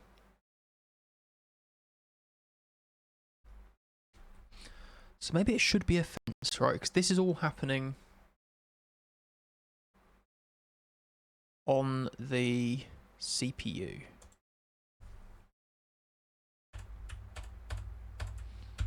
So if I take that, and I say in here instead to do fence. I've not added the fence in there yet. In fact, so we come in here and we say you are our renderer dot fence.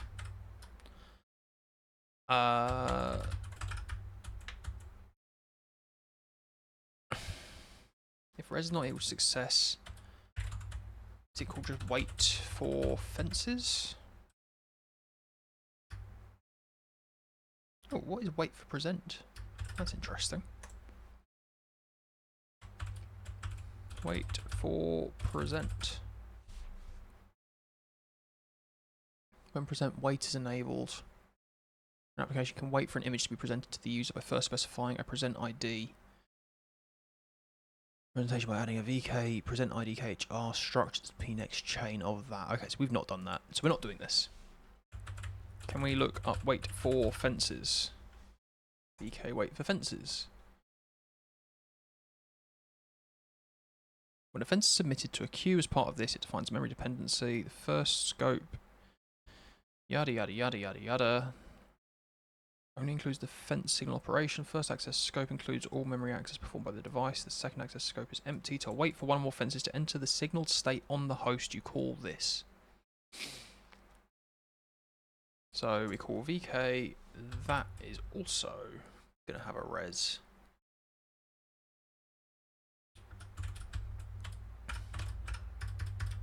Okay, so what are we doing here? We're saying wait to acquire swap chain image.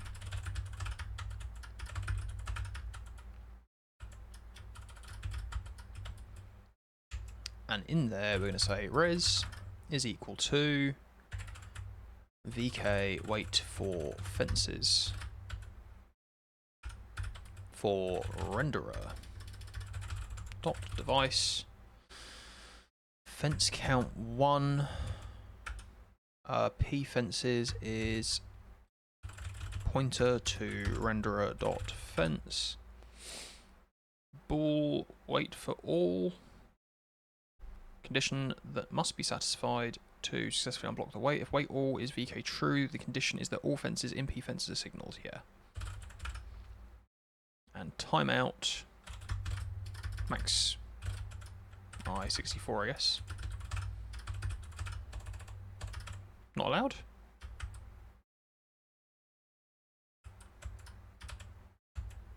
Cannot assign value. Oh, sorry, it's U64. If res not equal to success, then panic. Failed to wait for acquire image fence.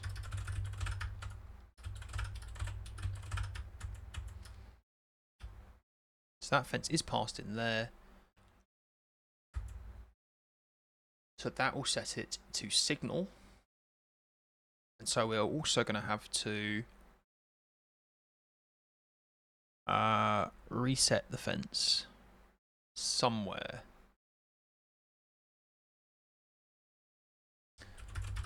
But let's worry about that in a minute.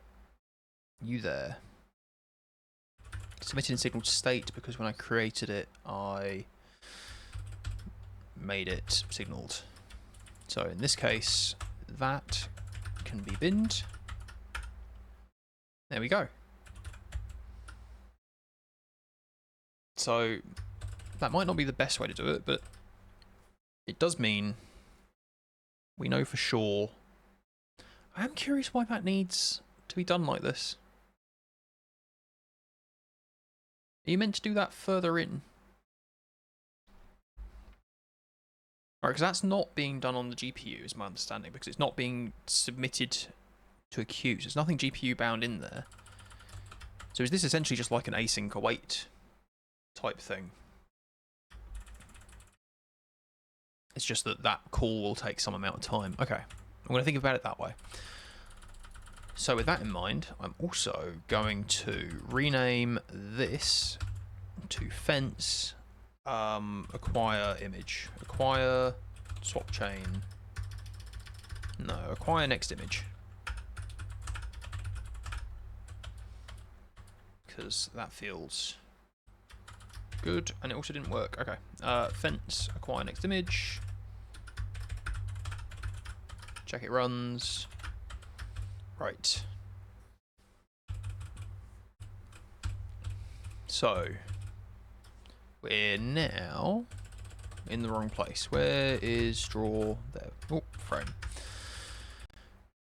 So we at this point now have the right image index. We set up all of our pipeline stuff.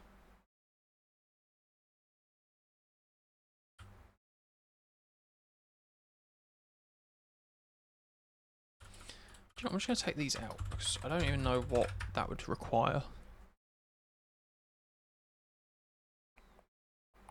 I guess you can just submit like these one-off things to bind these. I think that's fine in there. Okay, so we're going to begin recording commands.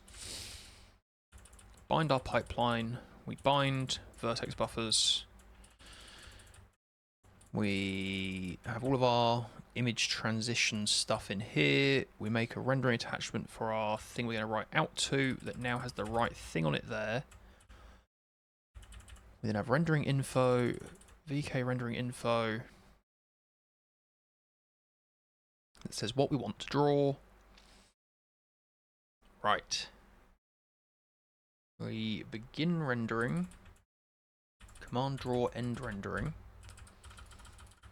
The question is, do any of these things have a semaphore on them? So I'm guessing what we're going to now need is a semaphore to say I need to make sure I finish drawing before I present, and then another fence to say to the host, I've finished presenting, you can submit the next draw call if you want. I don't know where to hang those off though. Conditional rendering, primitive topologies. Okay, so let's come in here and look for, what's it called? Just command draw. Command draw.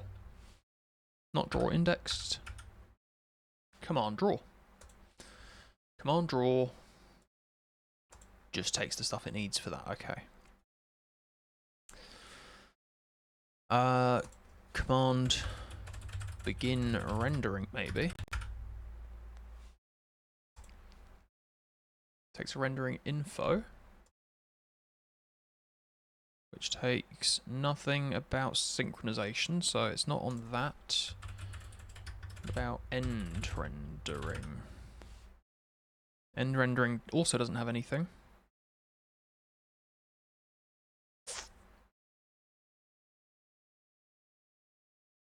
Command draw, command rendering. I'm not submitting any work, am I? Okay. Should we look up? My god, it's not called command, is it? It's a Q submit. Okay, let's try that then. So Q submit can take offense. So you have a Q submit count submits, which points to submit info.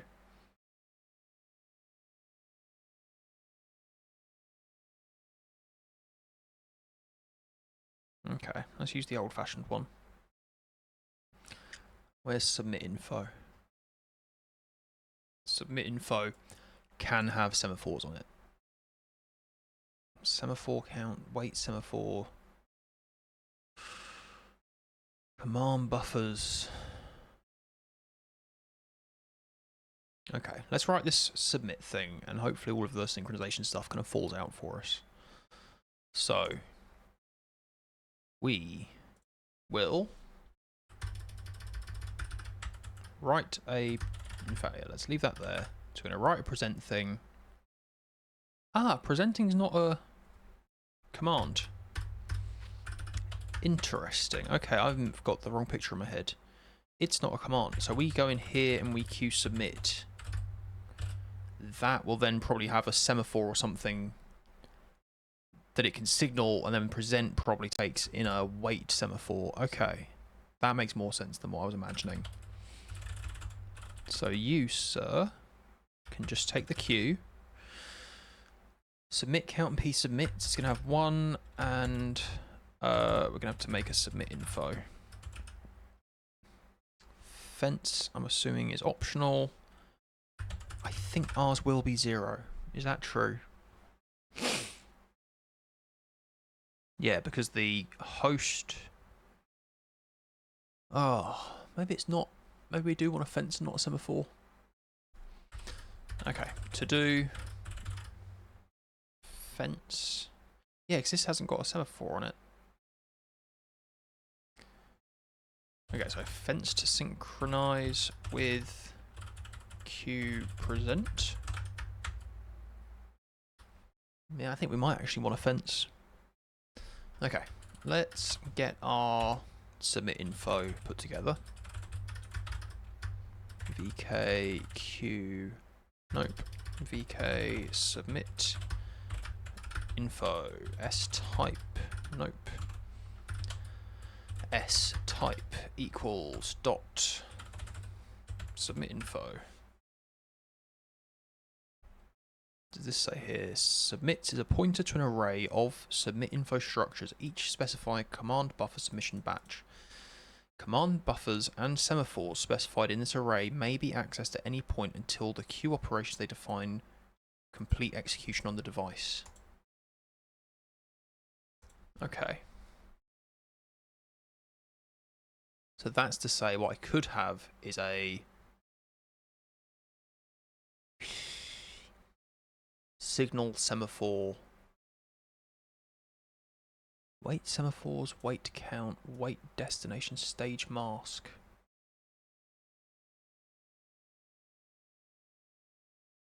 Is it like I need to pass in a bunch of semaphores here and something in this tells it what they correspond to? I don't know, that's true. P-next we don't necessarily need. Wait semaphore count is the number of wait semaphores. Wait semaphores is a pointer to an array of VK semaphore handles upon which to wait before the command buffers for this batch begin execution. Okay. If semaphores to wait on are provided, they define a semaphore wait operation. Pointer to an array of pipeline stages at which each corresponding semaphore wait will occur.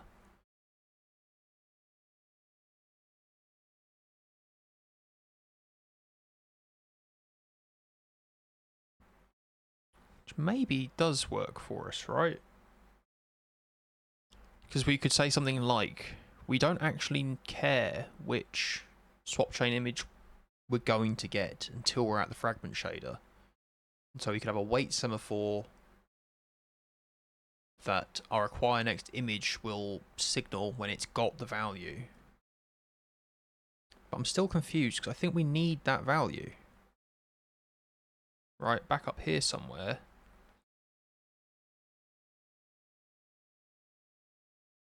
Like, we're creating this memory barrier when we're recording the command, oh my god, what's the word? The command buffer.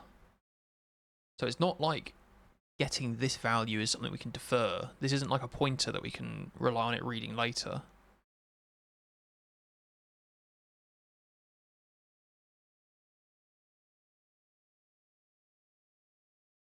It does feel like I'm doing something wrong though, that everything I'm thinking about requires fences. Right, I'm going to use a fence to say I get the next image, host waits until it completes. Then we submit the work, host waits, then we submit the queue. Maybe we just do that for now though. I can't see how these semaphore things are going to fit together. In that case then, I think we're just going to have nothing in there, and the command buffer count we can pass in though. So we have command buffer count is 1, p command buffers is renderer dot command buffer. Everything else is null. And then I think we make a new fence here, which we will wait on before we do this queue present. I might just check that runs. So this shouldn't actually show us anything, but it's interesting to see what we're getting here. You must call VK end command buffer on this before this call. We started recording it. Did we not stop recording it? We said end rendering VK end command buffer. Yeah, that makes sense. Can we just do a quick search? End command buffer. Oop. Just takes the command buffer, nice and easy. Renderer command buffer. Like that. Oopsie daisy. What am I doing wrong? Trying to go too fast. Cannot call end on VK command buffer when not in the recording state. Must first call begin command buffer. Do I not call begin command buffer? I do call begin command buffer. all the way back up there. Okay, buffer begin info. All the way down here. Rendering info. Command draw. End rendering. End command buffer.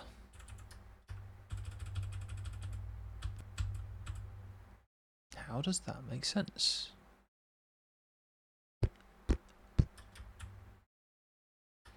Am I being really silly?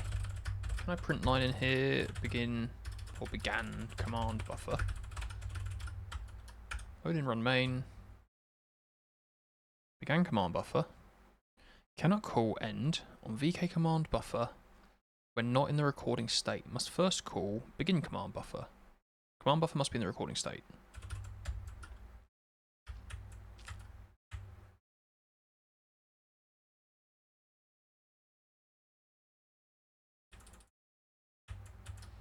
I'm so confused. So if I'm in here and I have format print line.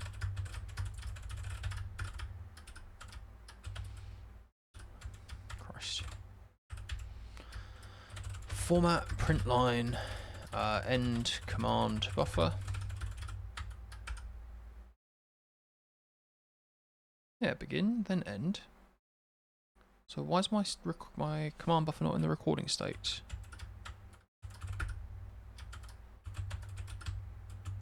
Is this not the right thing to do?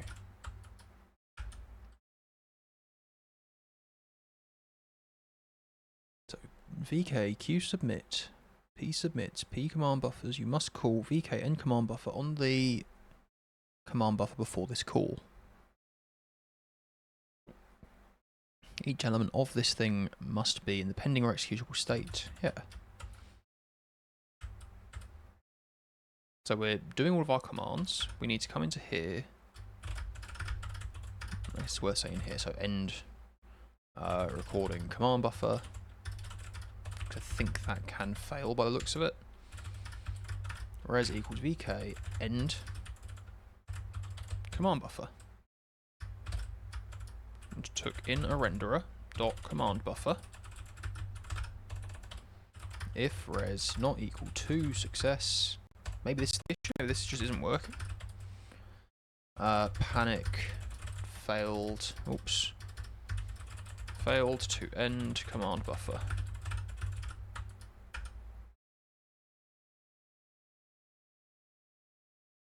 So we began the command buffer.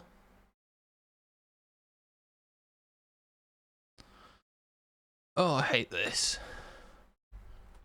You should be in the recording state. We've started recording.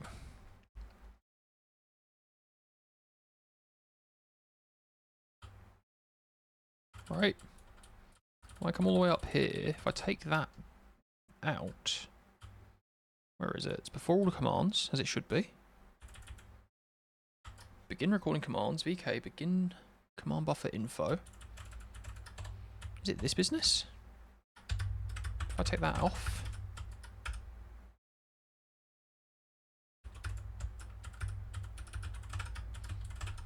VK, begin command buffer for render a command buffer.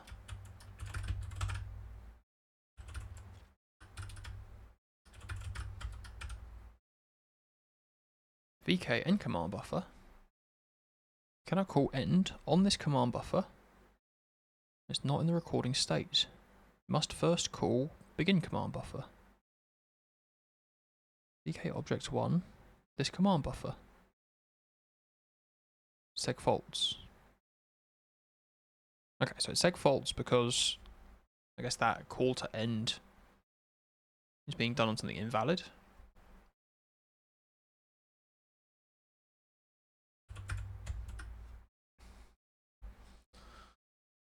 But I am calling begin command buffer.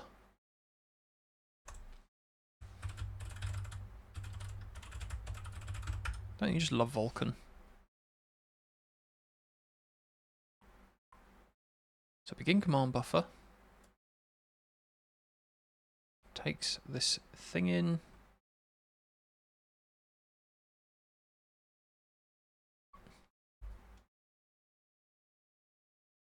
has this struct. Inheritance info is only needed if it's going to be a secondary one.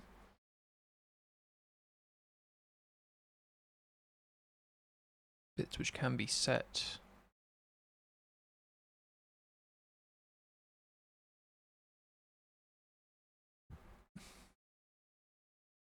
If the command buffer will not be executed within a render pass instance, or if the render pass instance was begun with VK command begin rendering.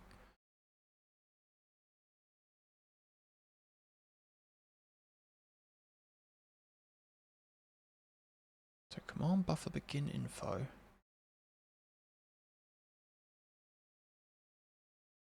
The render pass, subpass, and frame buffer are ignored. Right, so we're currently not in a render pass. We come in here, we bind a pipeline, bind a vertex buffer. We do a bunch of stuff to set the images up correctly, to make a rendering attachment, to make a rendering info. So in here we can begin rendering, which is this. So VK begin rendering, VK command draw, VK end rendering, which is a command, so it must be within the command buffer. VK end command buffer.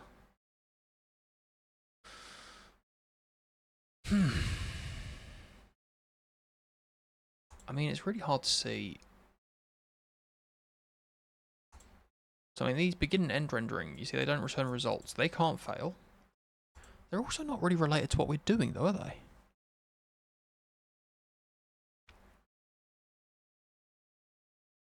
Okay, so what if I say in here I'm going to... Something to do with this fence being done wrong, is it?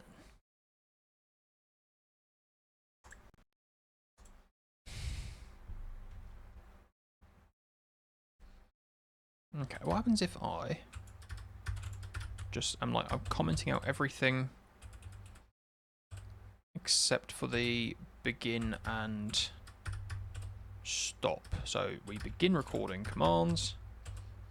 We blank out all of this that we've just been working out down to here. So we're going to try and submit an empty command buffer. When it's not in the recording state, must first call begin command buffer.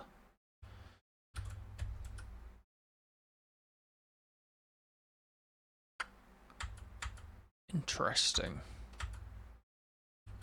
So it's nothing to do with the kind of intermediate code.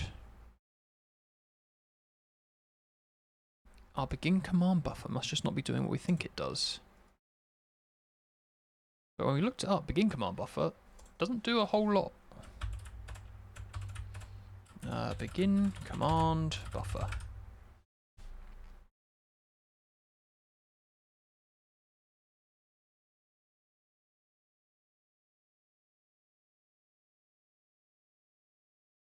Where is VK begin command buffer? Begin command buffer info has all this stuff on it.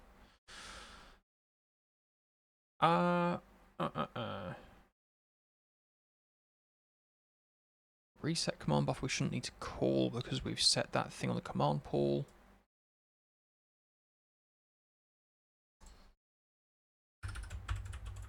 Are we allocating our memory? Allocate command buffers.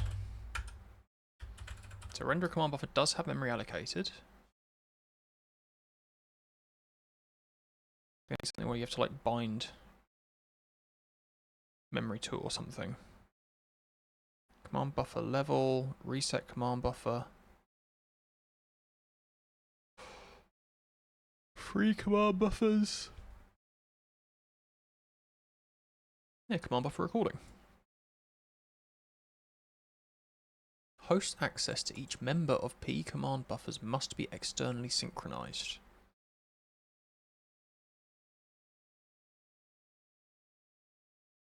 Okay. Command buffer, P begin value. So you call recording or begin command buffer. So now puts us down here. We must be missing something really stupid, right? Because this doesn't have a lot in it. You wait to acquire swap chain image. So we say here, wait for fences. Can we just check this wait is working like I think it is? So if I go format, sorry, wait for fences. So this is before the wait. I mean, it must be, right? Because otherwise we wouldn't be seeing that arrow, it'd just be hanging. So yeah, before wait, after wait, bang. We begin recording commands. We call VK begin command buffer on the one command buffer we have.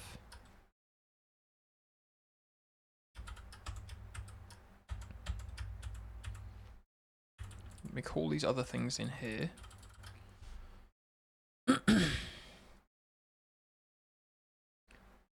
Is there something about the state? So we come back up here. So when the command buffer is allocated, it will be in the initial state. Begin command buffer changes the state to the recording state. Once the command buffer is in the recording state, VK command commands can be used to record to it. So we expect, where is it? Somewhere in here, that this should tip it into the recording state.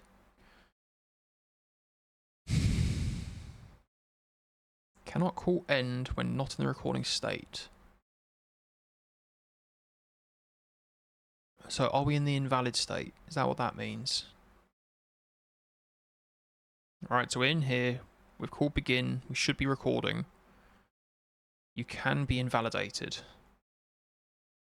What makes you invalid? Other than VK command pool objects destroying or freeing any object or memory that may be accessed when the command buffer is accessed, e.g. an object bound to the command buffer, will transition the state of the command buffer to the invalid state. The command buffer must not be in the pending state when this happens. Command buffers in the invalid state can only be reset or freed. Is there a way to query command buffer state? I don't know what I'd call it. Reset command buffer, begin command buffer. Is there like a query?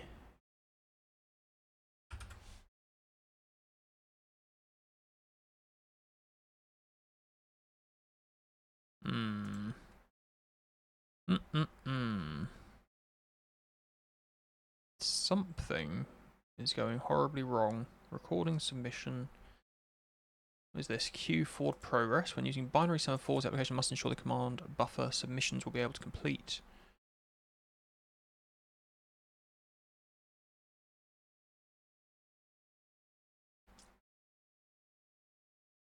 Command buffer submission waits for any events to be signaled. The application must ensure that the command buffer submissions will be able to complete without any subsequent operations by the application. Events signaled by the host must be signaled before the command buffer waits on those events.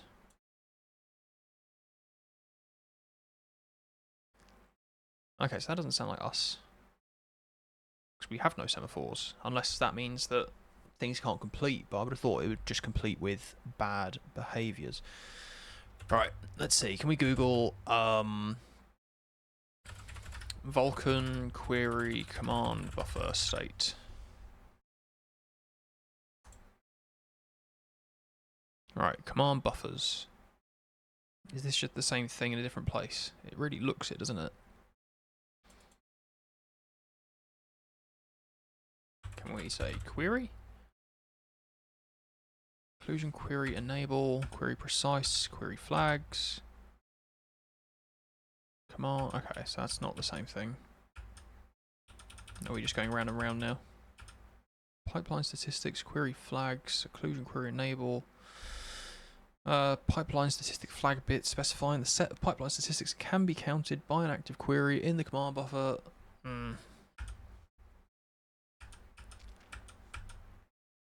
Is there like state?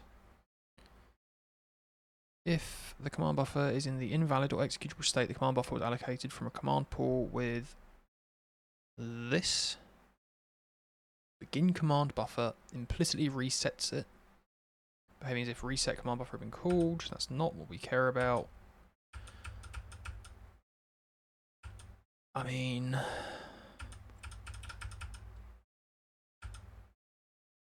I see there's one person in the chat. I don't suppose you know if I can check the command buffer state. When the command buffer is executed as part of the execution of a command, execute commands command, which is about using secondary command buffers, so again, not us. Dynamic state modifies the state.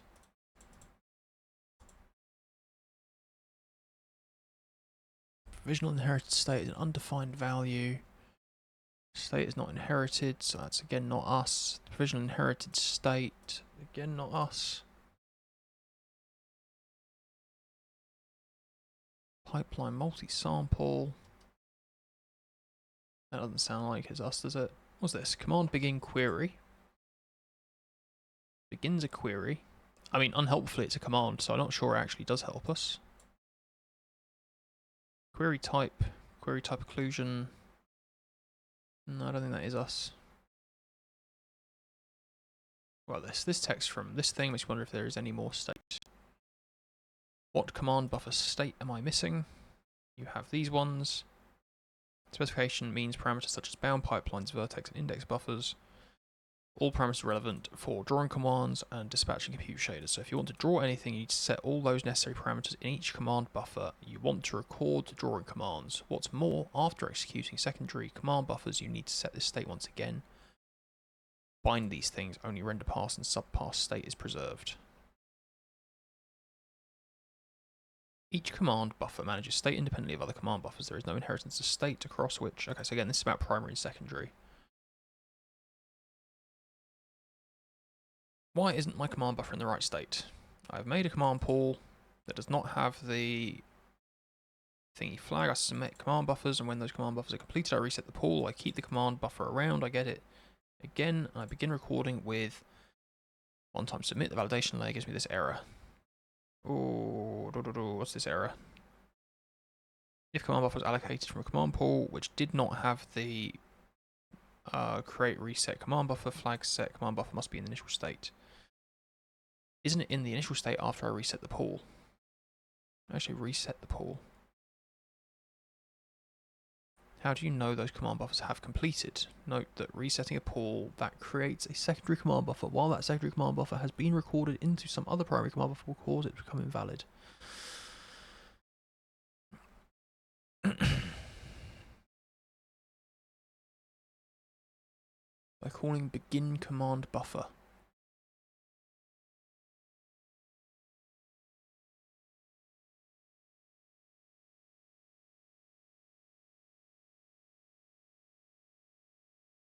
Bug in the validation layer, or your code is doing something you don't think it's doing. We don't have your code, so there's no way to verify. Okay, that's not particularly helpful. We're not doing anything multi-threaded. So it's going to be just the same thing again. Command buffer lifecycle. Yeah, it looks like it's the same thing, just in a nicer website. Okay.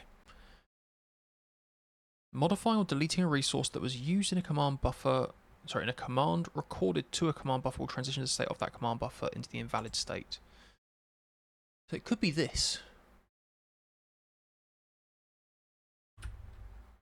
Following Vulkan objects must not be destroyed while any command buffers using the objects are in the pending state.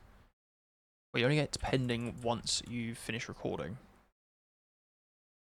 Destroying these objects will move any of the command buffers that are in the recording or executable state and are using those objects to the invalid state. The following Vulkan objects must not be destroyed while any queue is executing commands that use them.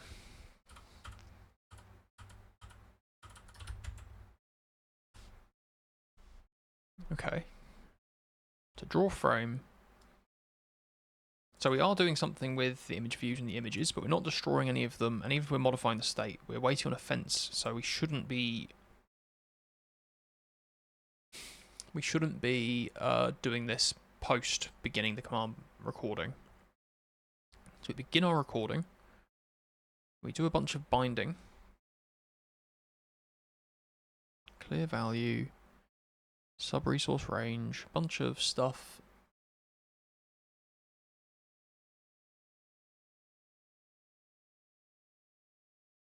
Is it going to be that I'm doing these image layout changes and it doesn't want those being done? I mean, again, we're never in the pending state. And they're not being destroyed, they're just being transitioned from one sort of memory layout. So that I think they like move in memory, but it's still the same handle. Even if the object being freed is involved in the use of another object.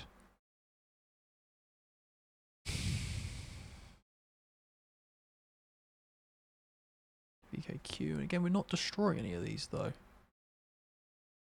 Scope of object handles. Maybe I.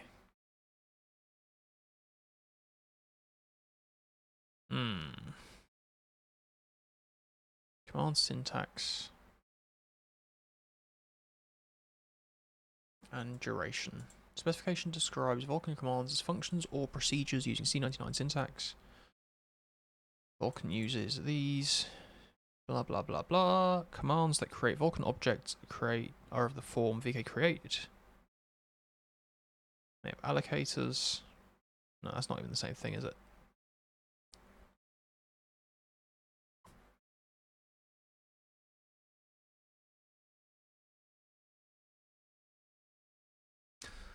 I'm very confused.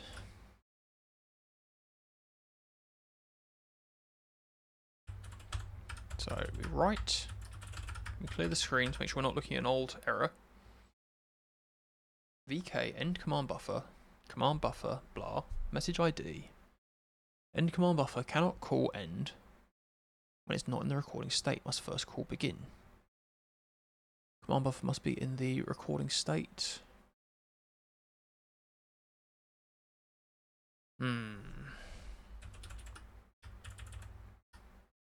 Sorry, I'm going to sneeze. Maybe I'm not going to sneeze. You hate that when you have just a tickle in your nose and it's just not going. Ugh, gross. Right. What can we do? Is command buffer a struct? No, it's a handle.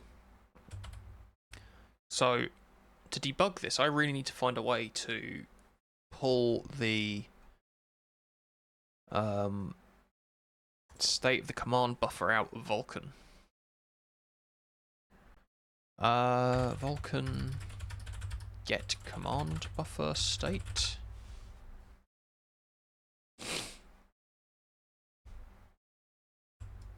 I'm assuming the fact that there is no little AI helper thing is to say that it doesn't know. Command buffer state, what else? Command buffer is in use. Command buffer state pending.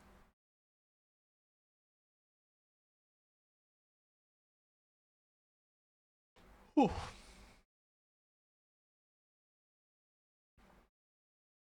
Does this have anything useful to say? Documentation not available. Oh. Nice. Command execution. Then we'll have to go through a command buffer. I mean, maybe that's useful. So you allocate, you have a queue, you have a command pool, you have a command buffer. Okay, command buffers are in the ready state. All commands for GPU get recorded into a VK command buffer. All the functions that will execute GPU work won't do anything until the command buffer is submitted.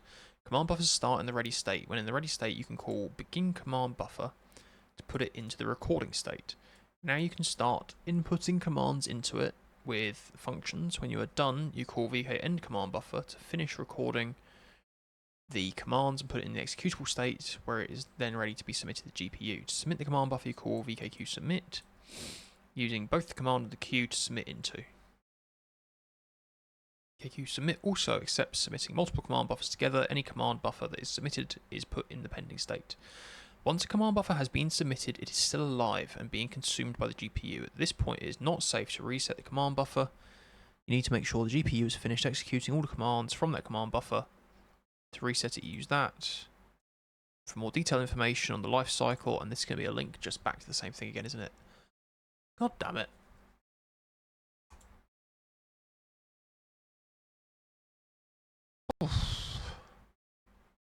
That might have to be the sad end for today, because I am really stumped. I think I have to have a bit of a Google about how to pull this information out. I know I've seen that Vulkan has like debugging stuff, so maybe this is worth a look. The question is, can this dump out somewhere for me? Like the state of my command buffer, and then I guess I'll just have to do that repeatedly and check that it's going into ready, then it's going into recording.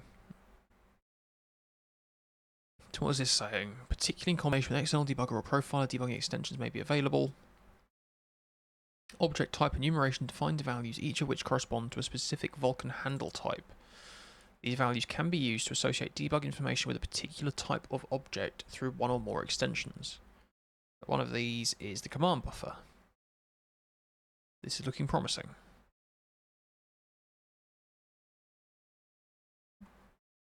So debug utilities. Vulkan provides flexible debugging utilities for debugging application. The object debug annotation section describes how to associate either a name or binary data with a specific object, Vulkan object. Queue label section describes how to annotate and group the work submitted to a queue. Command buffer labels describes how to associate logical elements of the scene with commands. And debug messengers describes how to create debug messenger objects associated with an application supplied callback to capture debug messages from a variety of Vulkan components. I'm hoping this sounds like what we want. A name or binary data with a specific Vulkan object. It can be useful for an application to provide its own content relative to a specific Vulkan object. The following commands allow application developers to associate the application-defined information with Vulkan objects. These commands are device-level commands, but they may reference instance-level objects, such as VK instance, and physical device-level objects, such as physical device, with a few restrictions. The data for the corresponding object may still be available after the device used in the corresponding API call to set it is destroyed, but access to this data is not guaranteed and should be avoided.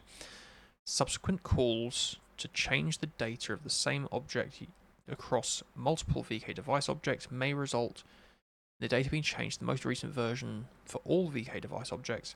So that sounds like it's more about injecting in our own values, isn't it? An object can be given an application-defined name. Is a pointer to this thing, specifying parameters of the name to set on the object. VK debug utils object name info ext.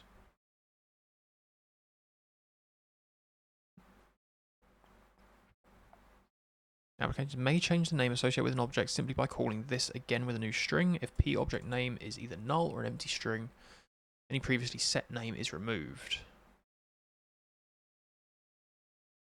Why is it useful to me to be able to set a name on a thing then? Is it like I'm mapping the memory? Does it let me then pull values off of it? So in addition to setting a name for an object, debugging and validation layers may have uses for additional binary data on a per object basis that have no other place in the Vulkan API. Additional data can be attached like this. And all of this is in a debug extension.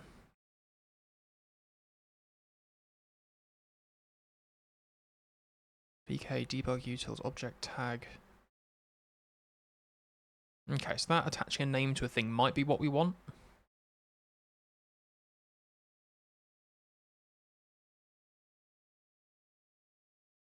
Command buffer markers, debug markers, device loss is not what we're doing.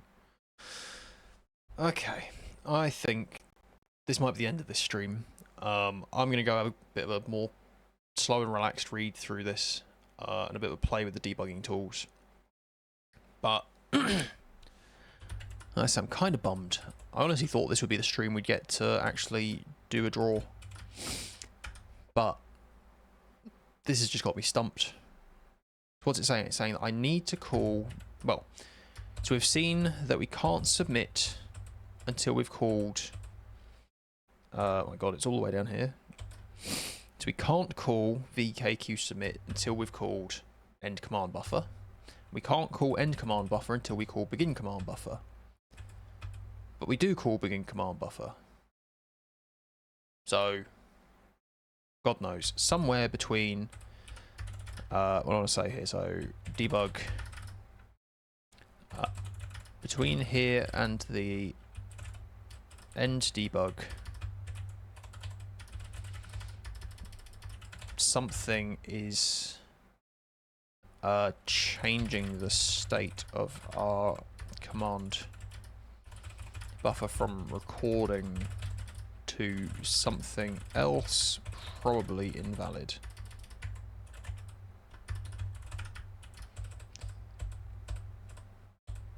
So rendering info, all of this is all good, that is good, and then it's here, end debug.